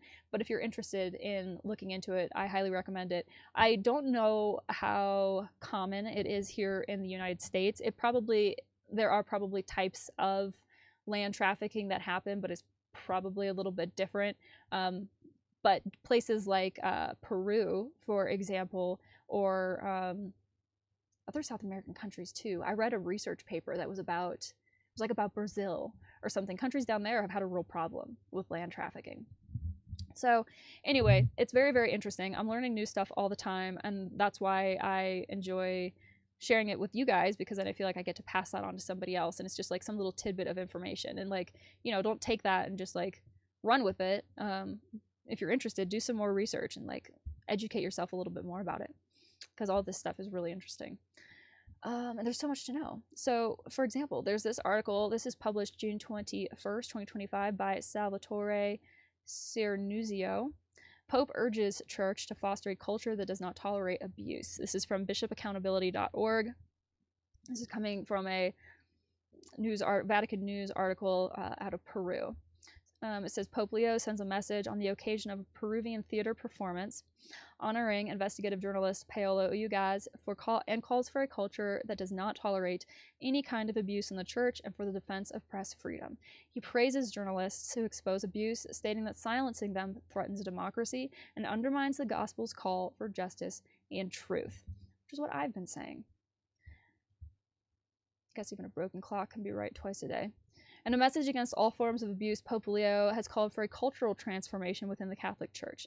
It is necessary to eradicate throughout the Church a culture of prevention that does not tolerate any form of abuse of power or authority, of conscience or spirituality, of sexual abuse, he writes. His words were read at the performance of the theatrical production Proyecto Ugaz, currently running in Lima, Peru. The play honors investigative journalist Paola Ugaz, known for her reporting on the now-suppressed sodalitium, and who has faced sustained harassment for her work. Drawing on Ugaz's example, the Pope issued a firm defense of press freedom. Whenever a journalist is silenced, the democratic soul of a nation is weakened. The Pope's message centers on two key themes that underlie the theatrical production: the fight against abuse and the essential role of truthful, independent journalism. Proyecto Ugaz highlights Ugaz's years-long investigation into the Sodalitium Christianae Vitae, a powerful lay movement in Latin America that Pope Francis formally suppressed on April 14th due to multiple allegations of abuse and corruption, including against its founder, Louis Fagari. A Vatican investigation concluded the group lacked any foundational charism. Paola Ugaz, together with journalist Pedro Salinas, co-authored a 2015 book exposing testimony from victims of the Sodalitium. That book was called Half Monks, Half Soldiers. Their work spurred investigations by Peruvian authorities and eventually led to Vatican intervention. However, Ugaz has since faced legal harassment and online attacks. In November 2022, she sought protection for herself and 3 other journalists from Pope Francis, who received them personally in December of that year and expressed his support. Now, under Pope Leo, that support continues and deepens. The Pope, well informed about the Sodalitium case and Ugaz's role, publicly embraced her during a meeting with journalists who covered the conclave. A photo of Ugaz presenting the Pope with a traditional Andean scarf, called a chelina, captured the moment. It is this occasion, held 4 days after his election, that Pope Leo referred in his message, which was read aloud at the theater by Monsignor Jordi Bertomeu of the Dicastery for the Doctrine of the Faith and Apostolic Commissioner for the Sodalitium case. Blah, blah, blah. It's lengthy. It says, to Paola Ugaz herself for her bravery in approaching Pope Francis on November 10th, 2022, and speaking up for herself and fellow journalists Pedro Salinas, Danielle Llovera, and Patricia Lachira, who exposed abuses by a religious group operating in multiple countries but originating in Peru. The Pope also acknowledges the broader harm caused by the Sodalitium, including financial abuses affecting entire communities such as those in Catacaos and Castilla. Apologies for the mispronunciations. Referring again to his remarks to media professionals on May 12, Pope Leo underlines that this was not just a formal greeting, but a reaffirmation of the sacred role of journalism. The truth does not belong to anyone. It is the responsibility of everyone to seek it, preserve it, and serve it, he says. I mean, it sounds really good. Those are some really good words. The Pope concludes with a heartfelt message to all Peruvian communicators: do not be afraid. Through your work, you can be builders of peace, unity, and social dialogue, be sowers of light in the shadows. And he expresses his hope for a church where no one must suffer in silence and where truth is not feared, but embraced as a path to liberation. Well, I've got really, really good news for Pope Leo. He is now the head of that church. And in the Catholic Church, a pope is, in essence, and this has been pointed out by more than one person, an absolute monarch, which means that there are things that he can do. And with past pontiffs, we have seen a pretty clear track record of general refusal to do a lot of those things that victims and victim advocates and activists have been calling for. So these are some really pretty words. You know, I do really love where he says whenever a journalist is silenced, the democratic soul of a country is weakened, because I believe that that is true. I love his galvanizing words to the people of Peru. Do not be afraid. Be builders of peace, unity, social dialogue, all the rest. Those are really pretty words. But unless I see some type of substantive change, real change you can see, then he's no better than anyone else. Certainly no better than Francis. Perhaps no worse, but unless there is action, words... They say the pen is mightier than the sword, but that's only when it can move people to action. Otherwise, it's just noise. Maybe very pretty noise, but noise, nonetheless. So this is another article from Zenit. This is about this dispute over this Torre Ciudad, which is this facility, structure, building, property that has been under the care of Opus Dei. And there's been back and forths with Opus Dei and the bishop and the diocese, and the Vatican had to get involved at one point. It's been a whole big thing. Supposedly they reached some type of agreement, because basically it was about like who was responsible for the care and maintenance of this thing, which like maybe they're doing some kind of like rewilding thing, but their grass looks a little long in this picture. So it's been about like trying to figure out who's going to be responsible for it. In the subheading here, it says that the dispute erupted publicly in December 2022 when the Diocese of Barbastro Monzon declared the 1962 Enfituic contract governing the site null and void, accusing Opus Dei of breaching its conditions. Now that word, Enfituic, was a new one for me, and I actually looked it up And relates to a type of legal agreement, specifically a long-term lease or concession of land or property, often associated with ecclesiastical or historical property managements or arrangements. So once again, this is about a religious organization and property that they have and problems with it. So this was published June 27th. The future of Torre Ciudad, a monumental Marian shrine in northern Spain, long associated with the Opus Dei prelature, remains in limbo as tensions persist from the Diocese of Barbastro-Monzon against the prelature. Recent media reports suggesting a resolution to the long-standing conflict have been flatly denied by Opus Dei's Spanish Communications Office, which insists that no agreement has been reached and that all parties are still awaiting a formal decision from the Vatican-appointed Pontifical Commissioner Monsignor Alejandro Arellano Cedillo. Appointed by Pope Francis in late 2024, Monsignor Ariano, the dean of the Roman Rota, was tasked with resolving a complex legal, canonical, and pastoral standoff that has been building since the diocese attempted to terminate a decades-old legal agreement with Opus Dei over the management of the Torre Ciudad complex. His recent audience with Pope Leo appears to confirm that the matter remains under close papal scrutiny. So like they said, it blew up in 2022. Because they were trying to say that this 1962 I don't know, this contract governing the site null and void, and they said that Opus Dei had breached the conditions of the contract, so they wanted to have the key properties, which was most notably the image of Our Lady of Torre Ciudad, returned to their original location in the old Hermitage, and they also indicated it would pursue legal restitution of the shrine, its guest house, and adjacent facilities unless an agreement was reached within 6 months, which, spoiler alert, it was not. And so this had kind of been building for a while, because they mentioned here 2020 Opus Dei had tried to reframe the complex as a diocesan sanctuary and regularize its status, but that hit roadblocks for whatever reason. And then in 2023, the diocese appointed a diocesan priest as rector, which was a dramatic break with precedent. People's heads exploded over that, because it was the first time in nearly 50 years that someone outside of Opus Dei's internal structure had held that position. And the decision triggered this further discord and ultimately led to the legal action from the diocese when they filed a conciliatory motion in civil court and threatened broader judicial claims if mediation failed.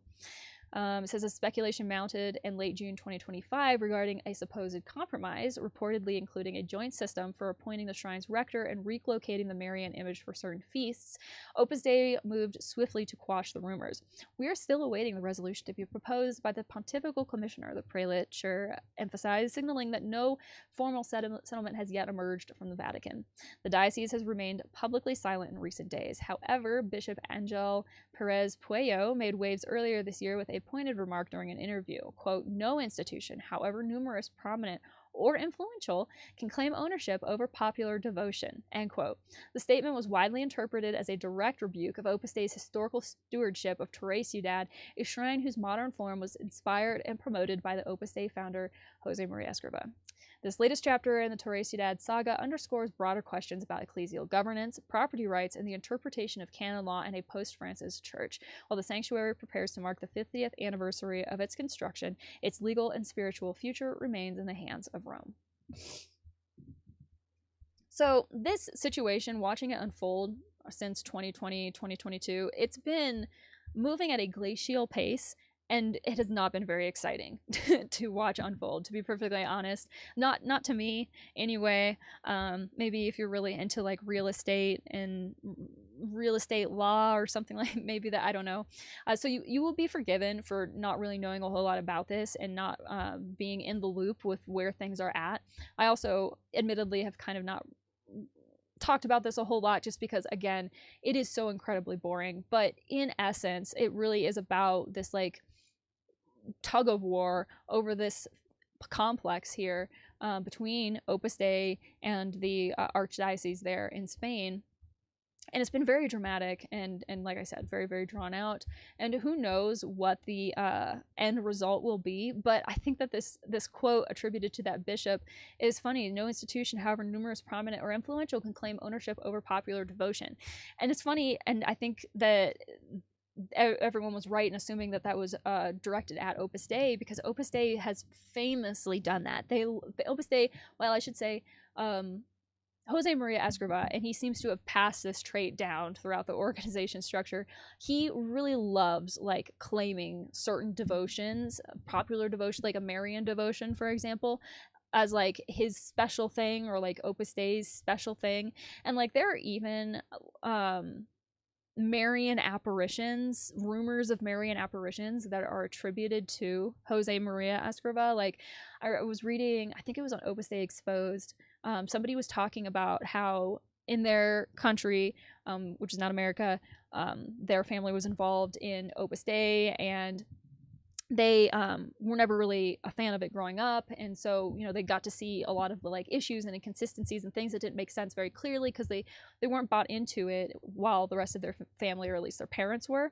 And they were talking about how this person, their father, had told them this like story about how apparently one time back in like the early days, back before when they were like still huddling in an apartment because they didn't have anywhere else to meet, Jose Maria Escriva was like, he had said he wanted to be undisturbed in his room and he was going to pray, and then somebody like ignored that, or like interrupted him, and like went and knocked on the door and opened the door, and they said that they saw Jose Maria Escriva being cradled like a baby in the arms of the Virgin Mary, and he was like hovering above the floor. And this person very clearly believed it. So like there is a thread of that running throughout this organization in particular, where Jose Maria Escriva claims some things that, you know, he really doesn't have any claim to, like they're not original. And I feel like this shrine and this whole Marian statue situation is a really good example of that. And if you are interested, this piques your interest for whatever reason, like I said, on Opus Dei Exposed, there are people who have been talking about this, and you can kind of read through and see how former members are perceiving this, which I think is the most interesting to me, honestly, how they are perceiving these changes and these developments, because there's kind of two versions of reality. You know, there's the reality that we all live in, and then there's the reality that Opus Dei operates in. And if you have been in that organization, you become very familiar with that reality. And so I think you're able to interpret things that kind of are confusing, don't make a whole lot of sense at the time, in a very clear way, because within the Opus Dei context, something that seems meaningless to us normies, for the Opus Dei people is actually very meaningful. So if you're interested, like I said, you can go and check that out. It'll be interesting to see what happens. I wanted to mention this again, just in light with the like general theme here today about like real estate and land trafficking, real estate fraud, whatever you want to call it. I thought like it was a worthwhile situation to mention. Get that out of there, my new word for the day. Oh, and then I'd pulled this up, just in case you didn't know what Torre Ciudad was. They kind of went over it in the video a little bit, but this here on Wikipedia, it says that it's a Marian shrine in Aragon, Spain, built by Jose Maria Escriva, consecrated on July 7th, 1975, under the title of Our Lady of Torre Ciudad. Devotion to Mary under the title of Virgin of Torre Ciudad is said to date back to the 11th century. So this is not an original thing at all. The Torre Ciudad Trust is responsible for the upkeep of the shrine and its financial needs. So there's some information for you.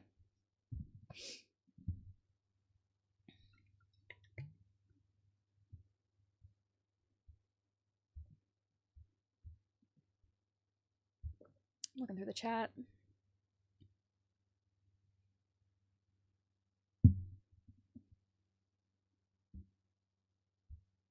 Frank McAvoy said, with the bait of a course, Opus Dei smacks of Scientology. Opus Dei does really like their courses, their annual courses, and the different trainings that you are supposed to do, for sure. Now, I think, my personal opinion, is that it's because these courses, which are never free, are a very good way to get a nice, sizable financial boost from everybody once a year, you know? If you've got this annual course, you know you have to go to, and like everybody goes to it, and it's not optional, and you have to pay for it. Like, people don't question that too much. They really do love their courses, though. And it's a very, more to the point about it, like being kind of like Scientology, From what I understand about Scientology, and that it's not much, I've had like a casual passing interest in it over the years, but from my like general understanding, the thing that makes Scientology so dangerous, in my opinion, is that it has taken concepts from like psychology and sociology and psychiatry even, and has twisted that stuff to put their own spin on it. And I know Scientology is very anti like mental health care, mental health support. Like they don't, a Scientologist would never go to see like a psychiatrist or go to therapy or something like that. They would go to an auditing session instead. It's a very specific twist or like spin on the information that they've like glommed onto. And with Opus Dei, it's kind of the same thing. Like it's a very, I've talked about this before, it's a very specific flavor of Catholicism. And I think that if you weren't raised Catholic, have never been in the Catholic Church, you could be forgiven for not recognizing that, because there is sort of a subculture within the Catholic Church that you just kind of take, you don't realize it's there unless you realize it's there. So you could be forgiven for not really realizing how much of an impact they have had, or realizing the flavor that they have. But as somebody who was raised Catholic, and by parents who they put a huge emphasis on like faith formation and catechesis and everything, we read a lot of books and studied a lot of different things and listened to a lot of different radio programs. And retrospectively looking back at it now, it's really interesting to see how much of it seems colored, how much of what I was taught seems colored by like this kind of opus mentality. And I don't really know what that means. I don't really know if that is an accurate representation of my experiences, or if that's just how it feels to me looking back now. There's all these different questions that I kind of have that I think about as I'm falling asleep at night.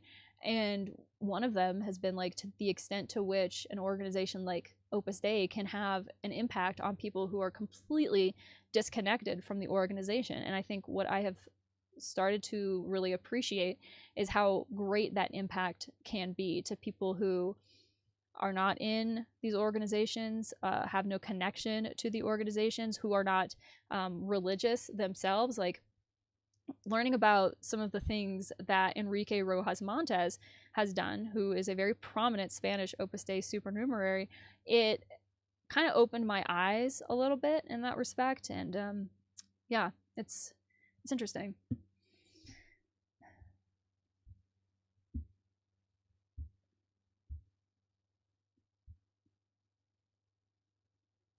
Oh, Mike threw in that Italo Marsili's father was apparently murdered down the street from his office, because Italo, I believe, inherited his practice from his father, if I'm not mistaken, which again, Enrique Rojas Montes inherited his practice from his father.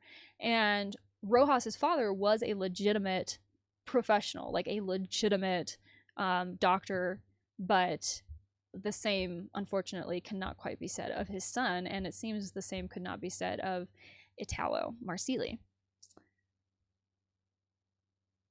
Yeah, Frank, you said, I don't think we know what Pope Leo will do. He's only been a pope a couple of months. Yeah, we have absolutely no way of knowing. He is a blank slate in a lot of ways.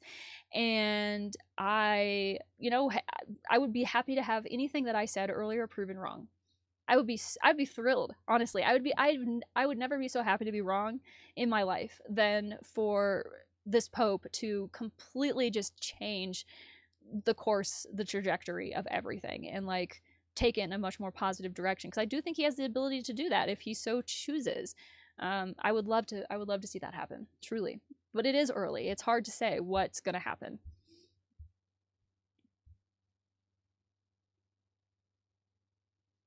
Scanergy said the founder was anything but a saint. Unfortunately, I am forced to agree with you. I'm working on an article right now for my Substack, which is called Beck Griffin and the Deep Dive Project. It's linked down below, should be. If you would like to go, you can subscribe for free. And then occasionally I do publish articles that you would have to pay a paywall fee to access, but most of what I write there is free. And I'm working on an article right now that is kind of about, well, I'm not going to give it away. You'll have to wait and see what it's about. But I was talking about, in that article, I talk about the cult of personality that I think, my opinion, based on everything I've read, Jose Maria encouraged within this organization that he like built up around himself, because I think, in my opinion, he was an insecure and narcissistic person who needed that kind of thing in order to make him feel better about himself. And so, yeah, he was anything but saintly. Honestly, I find him to be a very sad character, if I'm being perfectly honest. When I read about his life and things that he wrote and what he was trying to do, like reading in Opus by Gareth Gore about the early days of the organization and everything that he was trying to do, honestly, it makes me, I again, this comes back to like the humanity and everything. I feel genuine sympathy for Jose Maria Escriva.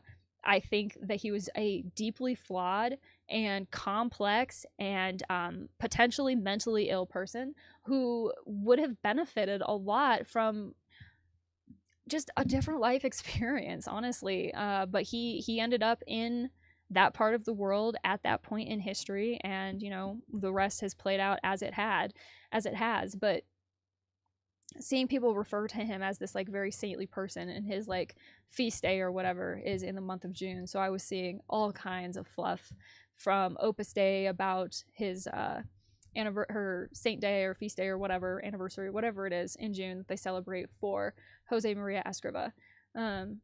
It's very hard to see him as a saint when you know any of the other stuff that has actually gone on, and yeah, I feel bad for him. Yeah, he behaved like a cult leader, cause he was. And the psychology of cults and like cult leaders is so incredibly interesting to me. That's another thing that's been like cool kind of about the fact that I'm talking about all this terrible stuff, is that it has put me in contact with, or put people on my radar who are incredibly well educated and have spent, you know, the better part of their lives studying cult dynamics and like the behavior and the psychology of cult leaders. And it's really, really, really interesting. You strip away the like proper nouns and the times and the places and everything else, and it's really the exact same thing happening over and over and over and over again in these cults with these people. And you know, cults are not necessarily religious. You can have a secular cult. I mean, you could have a cult about anything, absolutely anything. And I think it's the reasons why that's able to happen is just so fascinating. So anyway, I've rambled enough. Let's talk about this article. We're getting to the tail end here. So this is an interesting one. El Financiero. This was published June 30th, end of the month of June. It says, with the rope around the neck, now it turns out we're adversaries of the world's greatest military power, thanks to the 4T government's intolerable relationship with organized crime.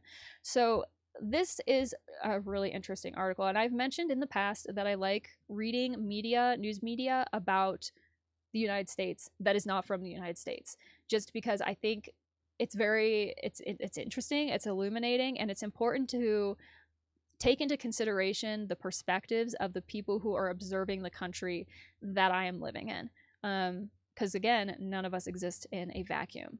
So it says, last week, 2 missiles fell near Palenque. Sorry if I mispronounced that, Palenque. The first was launched by the U.S. Treasury Department against 2 Mexican banks and the Vector brokerage firm owned by Alfonso Romo, accused of money laundering when he served as head of the office of the president in the Lopez Obrador administration. The second was launched by the Justice Secretary Pam Bondi when she singled out Iran, China, and Russia as adversaries for her country, and also targeted Mexico for trying to kill our children with drug overdoses. 2 missiles, one economic, the other political, aimed at the Lopez Obrador government, of which the current government claims to be the heir. It's no exaggeration to say that Lopez Obrador protected fentanyl trafficking to the United States, causing hundreds of thousands of deaths. He repeatedly denied that fentanyl was produced in Mexico, even though hundreds of clandestine laboratories had been discovered and destroyed under Sheinbaum's administration. His policy of hugs, not bullets, allowed for territorial expansion and the free movement of criminal groups. Quote, "They are people," end quote, he said. On at least 6 occasions, he visited Badiraguato, a town of fewer than 4,000 inhabitants, a land of drug traffickers and the headquarters of the Sinaloa cartel. Why were his movements guarded by El Chapo's Guzman's security forces and not the National Guard? What agreements were reached in those meetings? The government could provide information by publishing the minutes of those meetings. Since we can no longer request information from the INAI, with the current government eliminated, we will most likely end up finding out, as has been happening, through leaks from the U.S. government.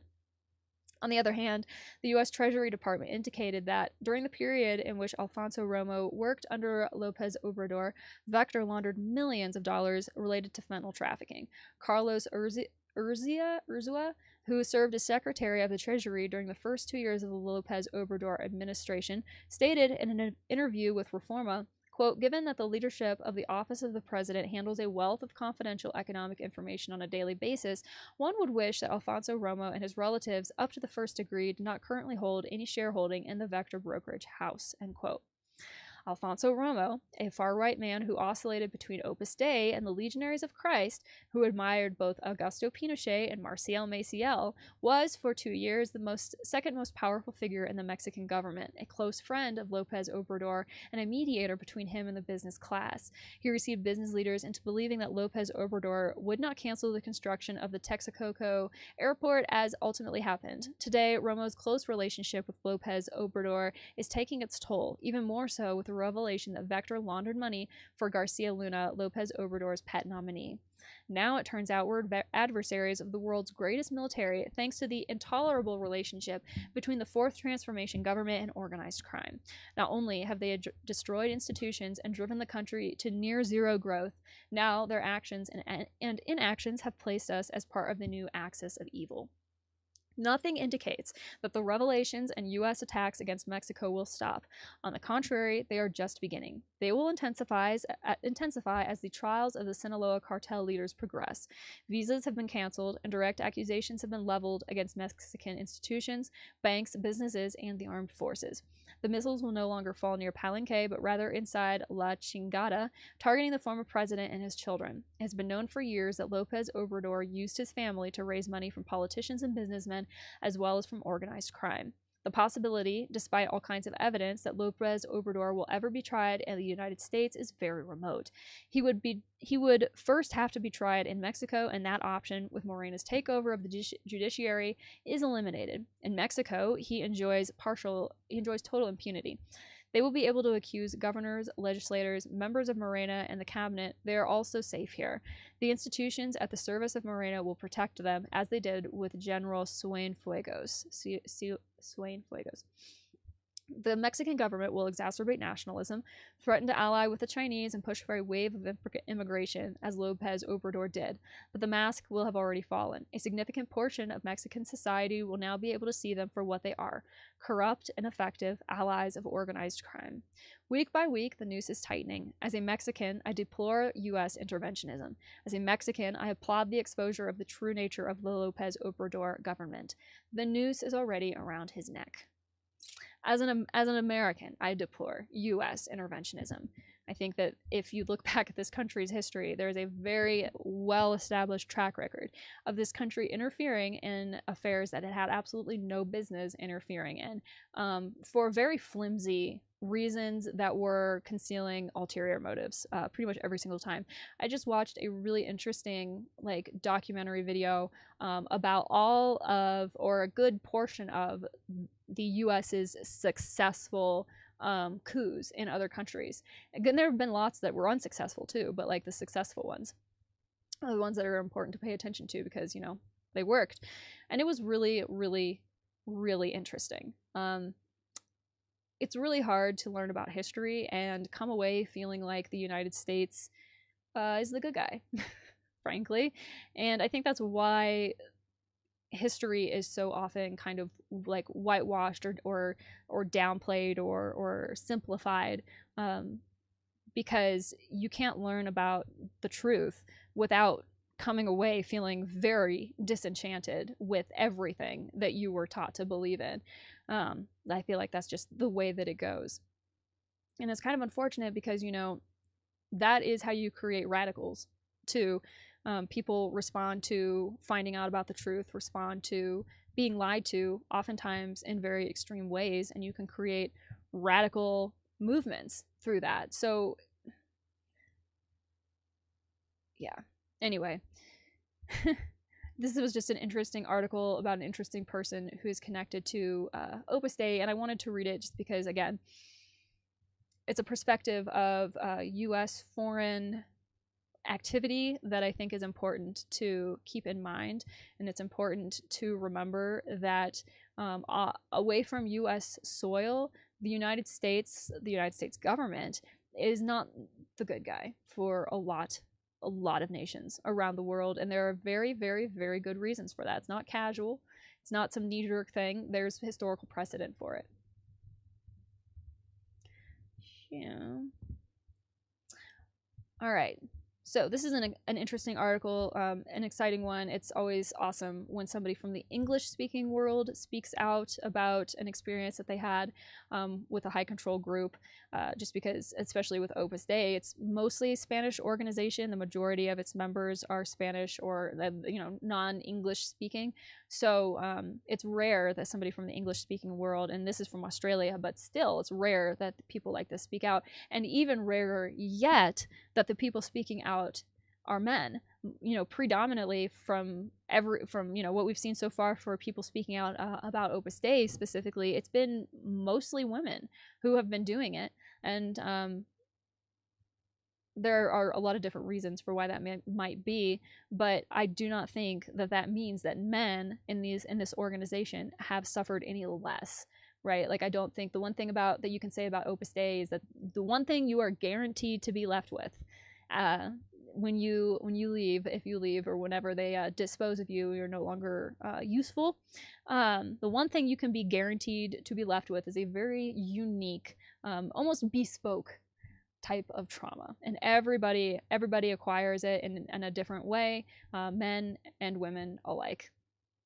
And so I really, really hope that more men will speak out and start sharing their experiences, because there are a lot of men in Opus Dei who are in positions of authority as well, or were, and who are hurting very deeply.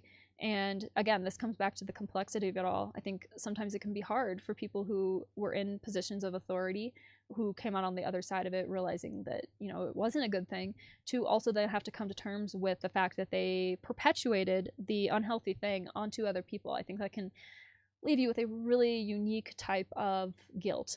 And I think that could be a part of the reason why you don't see more men speak out. But I would hope that any man who is listening to this right now, if this applies to you, or if, you know, if you are a man who has been through something and you feel like you can't speak out about it because you don't have the support, or that people won't understand, or it's been too long, so like you should just be over it now, those are all lies that we tell ourselves, or that people tell us in an effort to just get us to shut up, or get the bad thing to like go away for a while. But they are not true. And there are so many people who understand and relate to and have been through experiences being manipulated by a person or a group that they thought, you know, going in, they had a much different perspective of, and who have come out the other side hurt. And you're not alone. It's not uncommon. You will be understood, and there is nothing to be afraid of. It's kind of like the old expression goes, there's nothing to fear but fear itself. And I do understand when you've been a victim of something, speaking out can feel like an impossible obstacle, an impossible hurdle to overcome.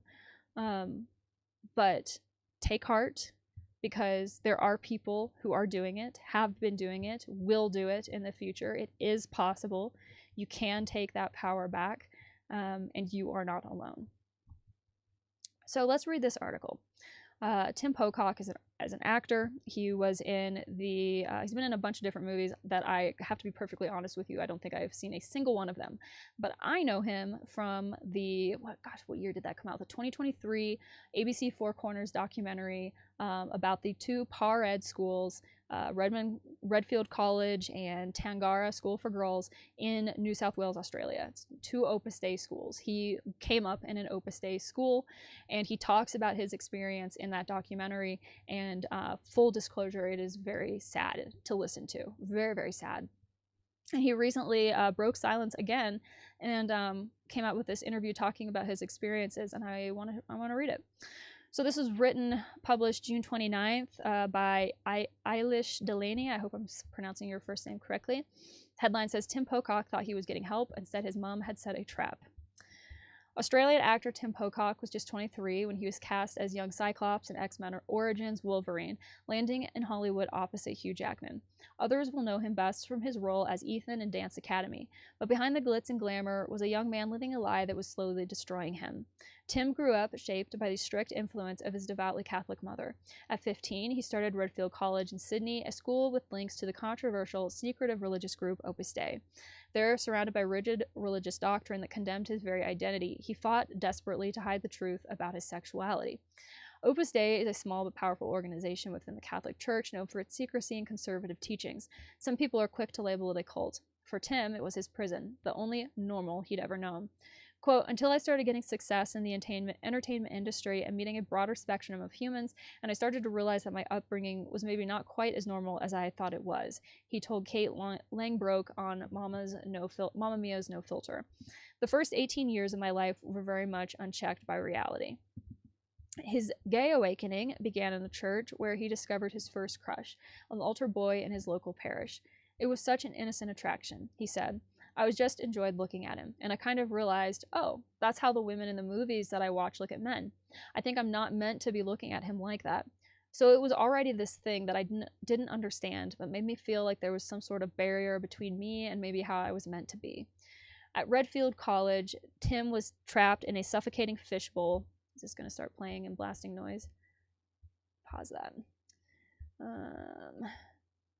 Says at Redfield College, Tim was trapped in a suffocating fishbowl of just 30 students in his cohort. It was really this very tight-knit, insular world where everybody knows absolutely everyone and everybody's business and all of that, he said. This religious group's approach to sexuality was strict. It is a godlike thing that they are doing to help someone who might be different to no longer be different, Tim explained. Where they see something as an act of charity or mercy or helping someone by helping them to stop being themselves ultimately ends up being something that hurts mental health and is only seen by the person experiencing it as manipulation. While other boys played cricket and rugby, Tim was smaller, different, drawn to opera singing. He became a walking target. Everyone, even though they had no clue that I was actually gay, they decided, he said. Tim hadn't even understood his own sexuality yet. I liked looking at boys. That's all I knew, he said. It felt like a disease that maybe puberty would cure, but it didn't. And there he is. He was such a cute kid. The bullying was savage and relentless for 10 years. It poisoned even his greatest joy, opera singing at the Sydney Opera House. I felt like I was living two lives at once, he said. By day, I was at school and really not enjoying myself at all and feeling really miserable. Then at nighttime, I was on stage in front of thousands of people, performing, singing, dancing, getting standing ovations.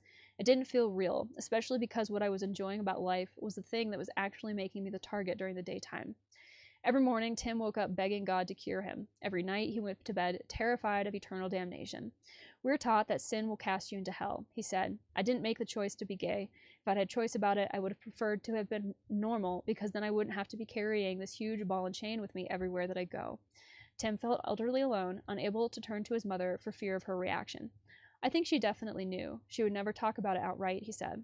She's always sort of just try and course correct. Don't sway your hips so much. Maybe try and lower your voice when you're talking. But it was all sort of such a shameful thing that you didn't bring it up. So it was just like this elephant. Oh, and there he is in his cute little opera performance. And that's like, opera is a discipline. Opera is a way of life. Opera is difficult.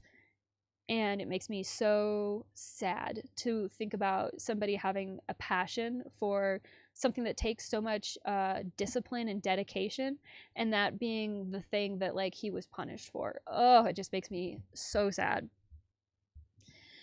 The unspoken fight exploded when Tim's mother discovered gay pornography in his room.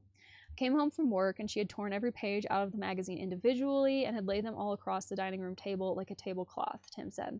My dad was sitting at the kitchen counter, not saying anything, just looking down, and my mom was standing there. She was furious, and she kept saying, like, is this who you are? Is this what you have become?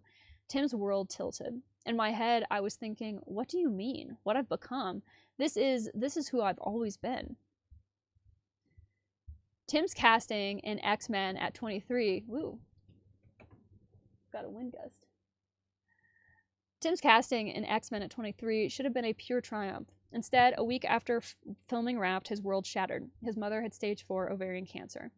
I came crashing down to earth very quickly after having that sort of career success, and then sort of the next few years, as I continued to act, she was just in and out of cancer treatments, he recalled. Then came another devastating blow. Tim discovered his father was having an affair with his mom's cousin. They didn't know that I had found out, and I didn't tell Mom. I made the choice not to tell her she was still battling the cancer, and I thought her body is literally breaking right now. I'm not going to be the one that breaks her heart too, he said. The hypocrisy was crushing. It angered me because I carried so much guilt about who I was as a person, and just the hypocrisy of knowing that two people who were part of that holier-than-thou judgmental community were going off and doing something that was, to me, actually wrong, he said. Yeah, you gotta love that. It's fucking rich. At 26, Tim was drowning in secrets and grief when his dying mother suggested therapy. He saw it as salvation. He was walking into a trap. I thought, fantastic. This is actually a great opportunity for me because I don't get to talk to anyone about being gay and how that makes me feel. I haven't been able to talk to anyone about how my dad's affair makes me feel, he said. The plaque by the door read, Catholic psychologist. Tim's blood ran cold. When I get in there, he tells me that he's part of Opus Dei and that he specializes in hypnotherapy for addictions, cigarettes, alcohol, or homosexuality. And then he kept bringing up these occurrences of his successful hypnotisms that have cured people of same-sex attraction. What followed was what Tim describes as psychological rape. Someone is essentially taking you out of your own mind where you're not in control of yourself. It's sort of like a roofie, so that they can then penetrate your mind against your wishes, and you become a puppet on their string, he said. Even though I'd spent my whole life praying the gay away and wanting to be changed, there was something so insidious about the tactics used in this occasion. For his dying mother's sake, Tim played along. Her months, her days were numbered. He said, I thought, I'll just play the part. But something inside him had snapped. On January 4th, 2012, Tim's mother died, believing her son was fundamentally broken. It's such a shame that she passed away with me knowing that's what she was thinking of me. Despite the damage she caused, Tim understood her motivation. Her beliefs were very extreme, but to her, what she was trying to do was save my eternal soul, he said. This was bigger than life and death. This was heaven and hell, and she was doing everything from a very loving place to ensure, in her mind, the ultimate best for me. But the losses weren't over. Tim's sister, his closest ally, delivered the final blow. I did come out to my sister, and it was very apparent right after that I was no longer welcome in her house, he said. We tried many times over the years to sort of bury hatchets, but the wounds are a bit too deep. The rejection destroyed him. In the space of 18 months, my mom was dead, my dad was married to my godmother, and now I don't have the sister that I always thought I had in my life, and so I just felt out of control, and I felt like I had no foundations, Tim said. Today, Tim lives openly with a loving partner, but the scars remain.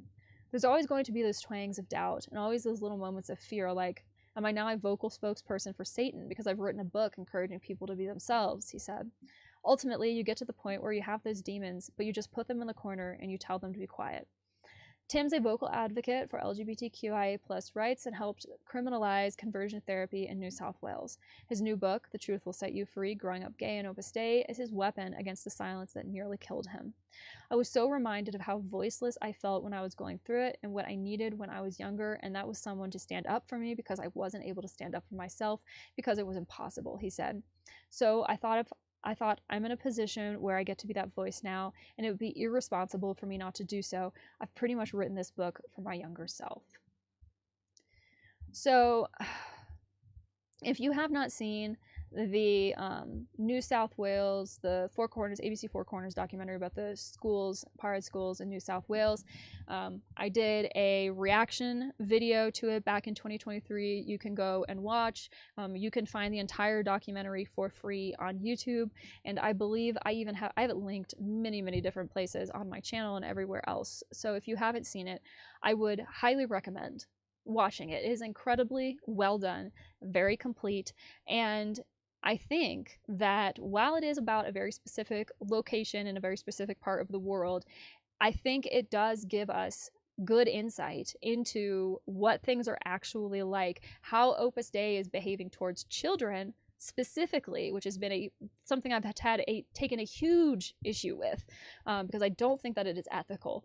But if you want to understand how they are behaving towards children current day, then I don't think you need to look much further than that documentary, simply because across the board, you know, regardless of differences in region and dialect and everything, the Opus Dei modus operandi doesn't really change. It's the same playbook pretty much everywhere, regardless of, you know, differences in language and culture and everything. So highly recommend checking that out. I will be purchasing his book, even if it has to get here slowly on a barge all the way from Australia. I will be purchasing it and reading it, and I hope that if you have the ability to, you'll consider supporting his work as well, just because, like with Anne Marie Allen, like with Gareth Gore, like with now Tim Pocock, people who are willing to stick their necks out and tell the truth and share their experiences deserve support and deserve somebody behind their back for everything that they're doing, for sticking their neck out like that. Because you know, there's an expression that in the United States it's a sin to be right too soon, but I think really that applies to pretty much anywhere in the world. It's a sin to be too right too soon. And so when somebody is attempting to be a whistleblower or a canary in a coal mine about a really serious problem that nobody wants to look at, it can be a very isolating endeavor. And so I think it's really important that we uplift these victims, honor their experiences, and support their work and their advocacy, because ultimately at the end of the day, that's what all this is about. It's about the people who have been through this and who have been hurt, and it's about getting something, creating a better world going forward where the things that have happened to these people can't happen again. So anyway, I've just been sitting here as I've been talking, looking at this picture of Tim Pocock as a child. I'm gonna have to scroll up because I can't look at it too much longer. I'm gonna start crying. I really hate any type of bigotry. I really hate limited, small-minded thinking. I hate the boxes that we as people will put other people and other things into. It's so incredibly limiting, and it causes so much harm. And the only thing that I can think to do about it is to continue to talk about it, to uplift the voices of people who are trying to raise awareness about it, and to do everything that I can not to be a part of that problem, but instead a part of the solution. So I've mentioned in the past too that I think, you know, there isn't a ton of conversation about LGBTQIA plus people in Opus Dei, and that is probably because, well, for one thing, it's incredibly stigmatized, right? So somebody isn't going to talk about that until they come out on the other side, and maybe even then they might not still talk about it. But then also the organization is relatively small. They don't have even 90,000 members, despite what they claim worldwide. So it's a very small percentage of the population that's even in Opus Dei to begin with, and of those, it's going to be an even smaller subset that are in any way queer. So you don't see a ton of stories coming from people who are a part of that community talking about like what that was like for them. I think there have been 2 or 3 articles, including this one, that I can think of having seen within the last 6 to 12 months. But those experiences are still real. They're still happening, even if it's a smaller percentage of the people having negative experiences. You know, even if it's not a huge percentage of people in Opus Dei who are having bad experiences, who are also LGBTQIA in some way. Like, even if it's not a huge percentage, it's still a percentage, and it's still happening. And I think Tim's incredibly sad story represents an experience for a lot of kids in these schools, these Opus Dei schools. Even like, you go back and if you look through the Opus Dei Awareness Network, odan.org, it's not really, it doesn't seem like the site has much activity going on anymore. It doesn't really seem like the people who set it up are actively monitoring it really anymore, but like, stuff is still on there archived, and you can read letters from parents who were writing to the people who were running the site at the time. This ODAN was more popular back in like following the Da Vinci Code days and everything, but parents were writing to the people running the site expressing concern about the safety and well-being of their children in Opus Dei schools. And in this particular case, this was in the United States that this was happening. There are several noteworthy Opus Dei schools in the United States. There's a situation right now playing out with the Heights, which is an Opus Dei school out east, that is pretty concerning. I'm not going to get into it too much yet, but if you want to do some independent research, you can go on Opus Dei Exposed and you can find it. I think Tim's experience in Redfield College probably is not totally unheard of in other Opus Dei schools around the world. At least has not been unheard of in the past. Who can say for what it's like present day? I mean, we simply have no way of knowing, but I think we can make some pretty good deductions based off of what we do know. So all love and support to Tim. I hope that everyone reads his book, and I hope that he finds the healing and the peace that I know he needs. All right, moving right along. How many do I have left? This is it. We got this one and one more, and then we are done. So this is from Los Angeles Press. Not the city of Los Angeles, United States, though. This is a Spanish news site. Maybe it is for the city of Los Angeles, but it's a Spanish news site. And the headline says, "How real is the Catholic Church's zero tolerance? Over the past decade, zero tolerance approach to sexual abuse has become commonplace in the Catholic Church." This was published June 30th by Rodolfo Soriano Nunez. And let's read what it says. "Observing how the notion of zero tolerance is used dispels any idea of a real understanding of what it entails. The notion of zero tolerance has become a motto, a slogan, as evidenced by various cases around the world. A central element of the Catholic Church's discourse has been a zero-tolerance approach to clerical sexual abuse. Last week, on Friday, June 20th, the Peruvian media were delighted to report on a pastoral letter from Pope Leo to Paolo Ugaz, which we went over earlier, one of the journalists who risked jail to expose abuse within the Sodalizio de Vida Christiane. At the same time, new information about cases in the Spanish-speaking world demonstrates how far the Catholic Church has learned the lessons of the crisis and the need for a truly zero-tolerance policy with consequences. Leo's letter emphasizes the suppression of this group while praising Ugaz and other journalists. Although it doesn't explicitly address zero tolerance, there is a paragraph where he speaks of the need to not tolerate any form of abuse. Jordi Bertomeu, an official of the Dicastery for the Doctrine of the Faith in charge of investigating and suppressing the Sodalizio, read the letter on June 19th at the premiere of a play that recounts the saga of Ugaz and other journalists. The Sodalizium was similar to a religious order, but more like a corporate holding company with deep-rooted sectarian behavior, so damaging to the Catholic Church itself that, before his death, Pope Francis suppressed them. This is Vatican News in both Spanish and English, published brief text about the letter. It says, unfortunately, despite the letter from the Pope and the efforts of Francis, such as suppressing the Sodalizio, in the face of the gravity of the crisis, the Catholic Church uses the notion of zero tolerance more as a campaign slogan, as explained in the previous installment of this series for the case of the Legion of Christ, linked after this paragraph, than as a formal policy with consequences for failure to meet precise objectives and accountability. Leo is not alone in his call for vigilance, transparency, and a willingness to acknowledge and correct errors. Before the conclave elected Cardinal Prevost, the Survivors Network of Those Abused by Priests, SNAP, also demanded a genuine zero-tolerance policy. To do so, SNAP adopted a proposal developed by Nate's Mission, a U.S. NGO available only in English on its website. It is clear, then, that the time has come for the Catholic Church to articulate a genuine zero-tolerance policy capable of overcoming its use for propaganda purposes. To achieve this, it is necessary to consolidate the three dimensions identified by Leo: vigilance, transparency, and a willingness to acknowledge and correct errors and provide teeth to any measures it might take in this regard in the future. While Leo decides what he will do, we must delve deeper into how the idea of zero tolerance came to be in Catholic discourse, as there is a gap between the stated objectives, what is happening, and the fact that the Catholic Church still fails to even recognize many survivors as victims of abuse. Although now common in Catholic discourse, the concept emerged after the debacle of the late 20th century. Despite its current prominence outside of the United States, Canada, Australia, and France, there is little evidence of a real and effective appropriation of what it entails.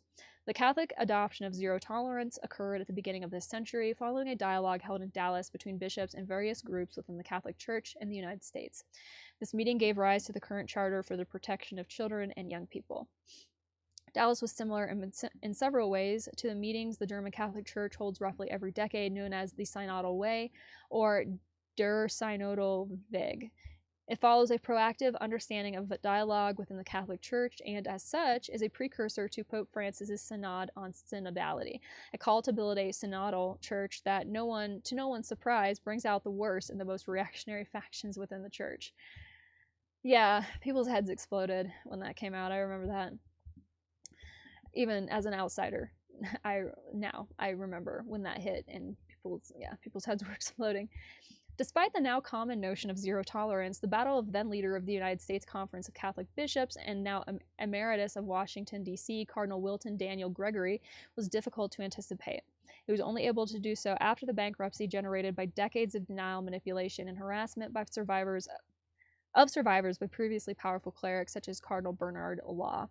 Law presided over the Catholic Waterloo and over the Catholic, I think they mean diocese, of Waterloo and Boston, until then one of the richest archdioceses in the United States and the epicenter of the global crisis as described in the film Spotlight in 2015. And that's one of my favorite movies. Many Catholics, both hierarchical and lay, remain determined to discredit abuse allegations and defund predators. The previous installment of this series demonstrated how John Newhouse, a leading figure in conservative thought in the English-speaking world, supported Marcial Maciel in 2002 in just such a way. In November 2001, Gregory became the unlikely leader of the USCCB. He was Bishop of Belleville, a diocese of nearly 100,000 faithful, less than 13% of the population of its 28-county Illinois parish, and the first African-American to hold the position. Despite the difficulties, Gregory saw change, forced by the proactive attitude of the police, media pressure, and his own understanding of the scope of the crisis. Thus, throughout various versions of the charter, criteria have emerged for what in the United States is a zero-tolerance policy. Part of the experience is evident when searching the websites of Tutela Minorum, the Catholic Church's body that addresses the issue. A search of zero tolerance returns 12 results, ranging from May 2024 to February 2025. All right, I'm going to skim through this because this is very long and very, very detailed. They reference this case, the case involving the Juan Cuatracasas, who was convicted of having abused his son. And then there was also, they mentioned Juan Luis Cipriani, who I've talked about quite a bit here in recent newsroom analyses, because he's also a member of Opus Dei who has had some allegations made against him of abuse. It says, both cases involving Opus Dei, that of Cardinal Cipriani and the refusal to accept that abuse took place at the school in Gatzalueta, Spain, oh yeah, there was that happened, offer clear examples of how zero tolerance remains propaganda. In January, the world learned that Cardinal Cipriani, Archbishop Emeritus of Lima, Peru, had received something of a punishment for his role in the abuse of a young boy in his care, although there was never a formal announcement of the punishment or the reasons why Rome imposed it. Cipriani's case evokes similar punishments handed down to Mexican Marcial Maciel and Chilean Fernando Caradima. First, because the true extent and reason for the punishment remains secret, a sort of private agreement between the Pope and the guilty party. It involved a life of prayer and restrictions on the use of clerical vestments and, in general, on acting in public as a priest. But, despite that, Cipriani still ended up showing up to the Vatican to Francis's funeral in, cardinal garb. So clearly that meant absolutely nothing to him. Says the Cipriani case highlights the profound disconnect between the frequent allusions to zero tolerance and what has been observed in the attitudes of the top leaders of the Catholic Church, which is undergoing a global crisis of confidence. In this sense, it's clear that something is wrong when an institution talks about zero tolerance, but it is actually unable to implement the already timid sanctions against predatory and disloyal clerics like Cipriani, as explained in the article linked after this paragraph. That's this one right here. Let's see. A zero-tolerance approach was officially adopted by the USCCB with the aforementioned statute, known as the Dallas Charter, which they unanimously approved in June 2002 after the USCCB hierarchy acknowledged that it had tried to minimize the magnitude of the problem.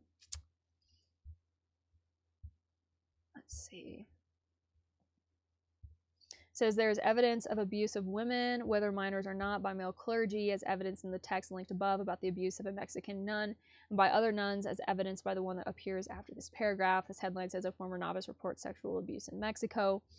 Despite all the problems, the charter and the report given that the UCB was willing to seek solutions. It paid for the study at John Jay College of Criminal Justice, a prestigious public university with an excellent criminology program, rather than a Catholic university like Georgetown.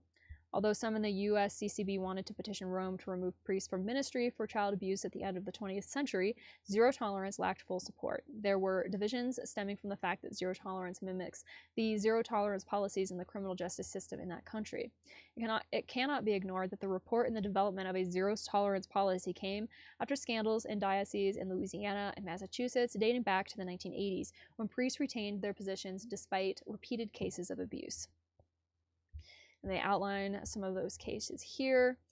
Says the USCCB, like bishops in other countries at the time, were plagued by profound disinterest in addressing the issue, complicit attitudes implicated in what Robert Sipe called the Scarlet Bond, and a clear predisposition on the part of the Catholic hierarchy to play the victim.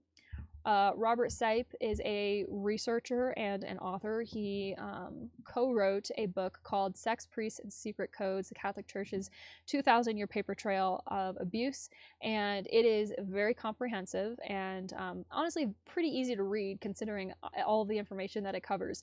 And that book was written and published back in the 90s, but I read it within the last 3 years or so, and it is shocking how much of what he discusses reflects current day attitudes, with at least to my perception, reflects current day attitudes within the Catholic Church. And it's kind of shocking to see truly how little has substantively changed over the years, as people have been calling for accountability and justice and an end to the Catholic Church's inability to keep people safe from predators.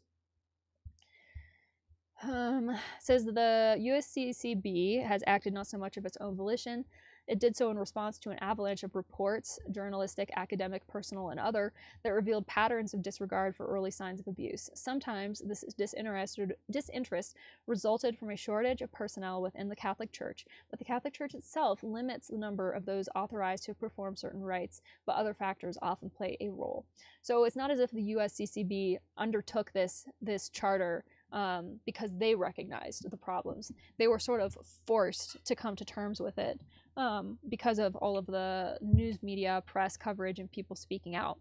And so many times you see that that's exactly how this stuff plays out. People don't want to take any accountability and don't want to admit that anything is wrong until they literally cannot avoid it any longer, and then it's a friggin' mess. And it all could have been avoided if people were authentic and honest and did the right thing in the beginning, which at this point was nearly 30 years ago.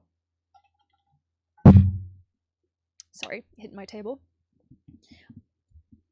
So, yeah, I completely pick up on everything that they're saying in this article. And this article is very comprehensive. It includes a lot of historical context for everything that they are saying, and building a case for why it is that the Catholic Church has done what it has done. Let's see. I'm not going to read through every single one of these examples because it is quite, like I said, it's very in-depth. They're going over specific individuals in specific countries that were protected by specific mechanisms within the Catholic Church.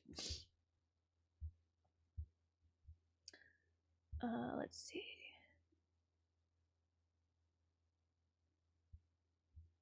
I'm trying to decide what more I want to read.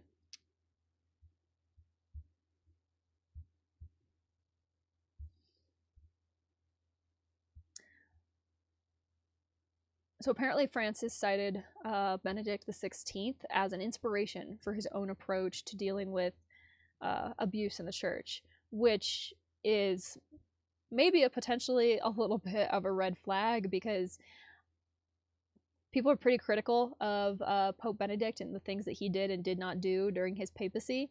So it's kind of interesting that Francis would cite him as like the motivating factor. But they say that the fact that he does this makes it necessary to delve deeper into the role of Ratzinger and Benedict XVI in the use of zero-tolerance approaches, a central topic of the next installment of this series. So if you're interested in following this, you can go and follow the Los Angeles Press. You can find their publication work and everything. I mean, they've got so much in here. They have PDFs that are hyperlinked in here. They have media outlets that they are citing. They're talking about particular people during particular. If you want a little bit of a deep dive, I think this article would be a good place to start, just talking about like the Catholic Church's position, zero tolerance position, and like what that actually means and how real it actually is. It's really hard to read stuff like this and not come away feeling like it's kind of all just a bit lackluster. All right, last but not least, a newsroom analysis would not be complete without some mention of the psychiatrist Enrique Rojas, or one of his offspring. So this is a article that was published under Healthy Living, and I'm going to assume this translates to Vanity of Vanitatis, some type of fluff news magazine site. And these are the types of sites that publish the things that Enrique Rojas has to say. It's interesting, but the headline says that they're presenting him and his key questions for addressing a relationship crisis. And it's a practical and reflective approach proposed by the psychiatrist that invites couples to take control of their emotional life with emotional responsibility. He says that doing that through, through his Instagram. He's been promoting these ideas. I've talked about like the pop psychology stuff that he shares on his Instagram back when I did my deep dive into the guy. So if you are interested, you can go and check that out. But this is very much in line with like the type of like kind of sugary, fluffy pop psychology type stuff that he like has made his bread and butter. It says, for the expert, love requires not only feelings, but also conscious care, emotional intelligence, and above all, a firm will to stay together. In the face of a relationship crisis, in this publication, Enrique Rojas proposes 3 essential questions that can help address the problem and find ways to improve the relationship. Okay, great. And, you know, I'm not a psychologist, psychiatrist myself, so I'm not going to like pass judgment on whether or not the things that he has to say are helpful or in any way illuminating to people who are dealing with relationship problems. But what I will say is that I find it very, very scary that somebody like Enrique Rojas, who has, you know, gotten people locked up in mental institutions when they were perfectly sane and did not deserve to be there, and who helped collaborate with the husbands of women to get custody of their children, and all of the other really dirty things that he's done, right, involving couples. I find it really creepy that like he's giving advice on how what good relationship navigational strategies might be, just because he doesn't seem to me like somebody who would have any concept of what that would look like in any way, shape, or form. In my opinion, his moral compass is just completely debauched. But yet, he continues to find a happy home for his garbage on Spanish media sites all over the place. So, and I continue to see them and read them, and I will continue to have an opinion of them, because after spending 9 months researching this guy, I have a very well-informed opinion, I can assure you. So, whoops, that's me. That's the background. That is the end of the news for this past month of June. It's been a really interesting month. We've seen some interesting headlines come out. It's been interesting watching Opus Dei and these other religious organizations react to changes in Vatican power and everything.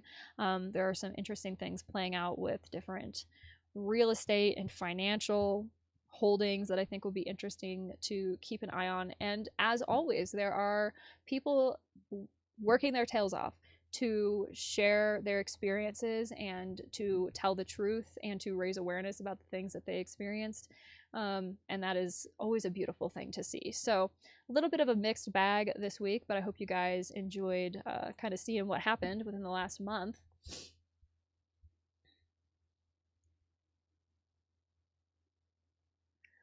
People unite. If you are confused about what I was talking about at any point, you can back the cursor up, back the video up and rewind and watch. And then also this will be going live whenever I am done here. It'll be saved to the Deep Dive Project's YouTube channel, so you'll be able to access it there. But then also don't forget that I am talking about news articles. So if there's a news article that you don't understand the context for, go and pull it up in my source document down below, and you can read that article. And if you have questions, you can take that and run with it. That is really what I want to encourage people to do.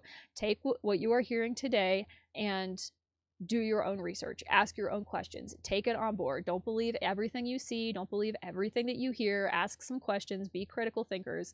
And hopefully we can start moving towards a more well-informed society where we can quit handing our power over to charlatans.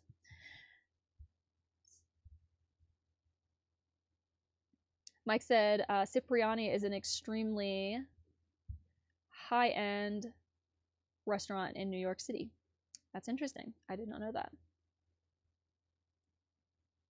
Yes, Philo Sofando 89 said this article is very complete. I'm sure you're talking about that last one that I read. Yeah, from Los Angeles Press.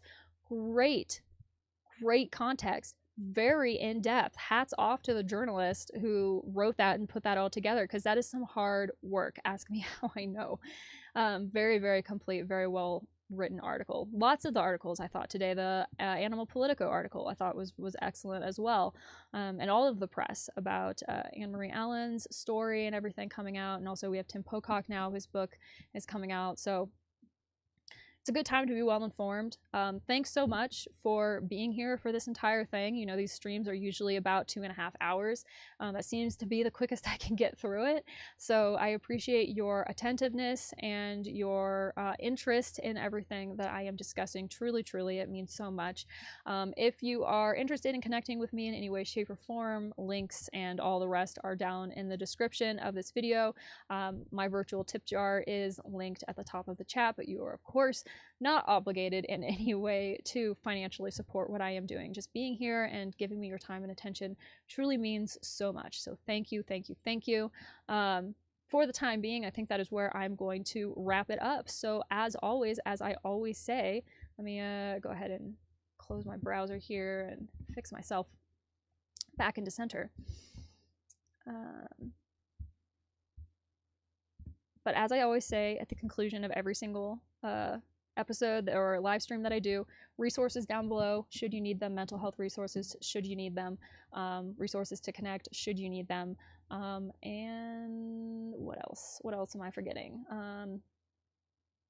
Go over to my channel, take a look around. If you're new and you haven't seen a whole lot yet, take a look around. I've got a lot of content over there, and it isn't all about Opus Dei. I have a playlist that is all just interesting documentaries that I have found for free on YouTube that are about like human rights issues and the environment and that kind of thing, which is kind of my bread and butter, kind of what I am primarily interested in. So if that sounds like something you'd be intrigued by, go check it out. Otherwise, that is where I'm going to end it for today. Thank you, thank you, thank you for being here. And as always, nolite te bastardes carborundorum. Don't let the bastards drag you down.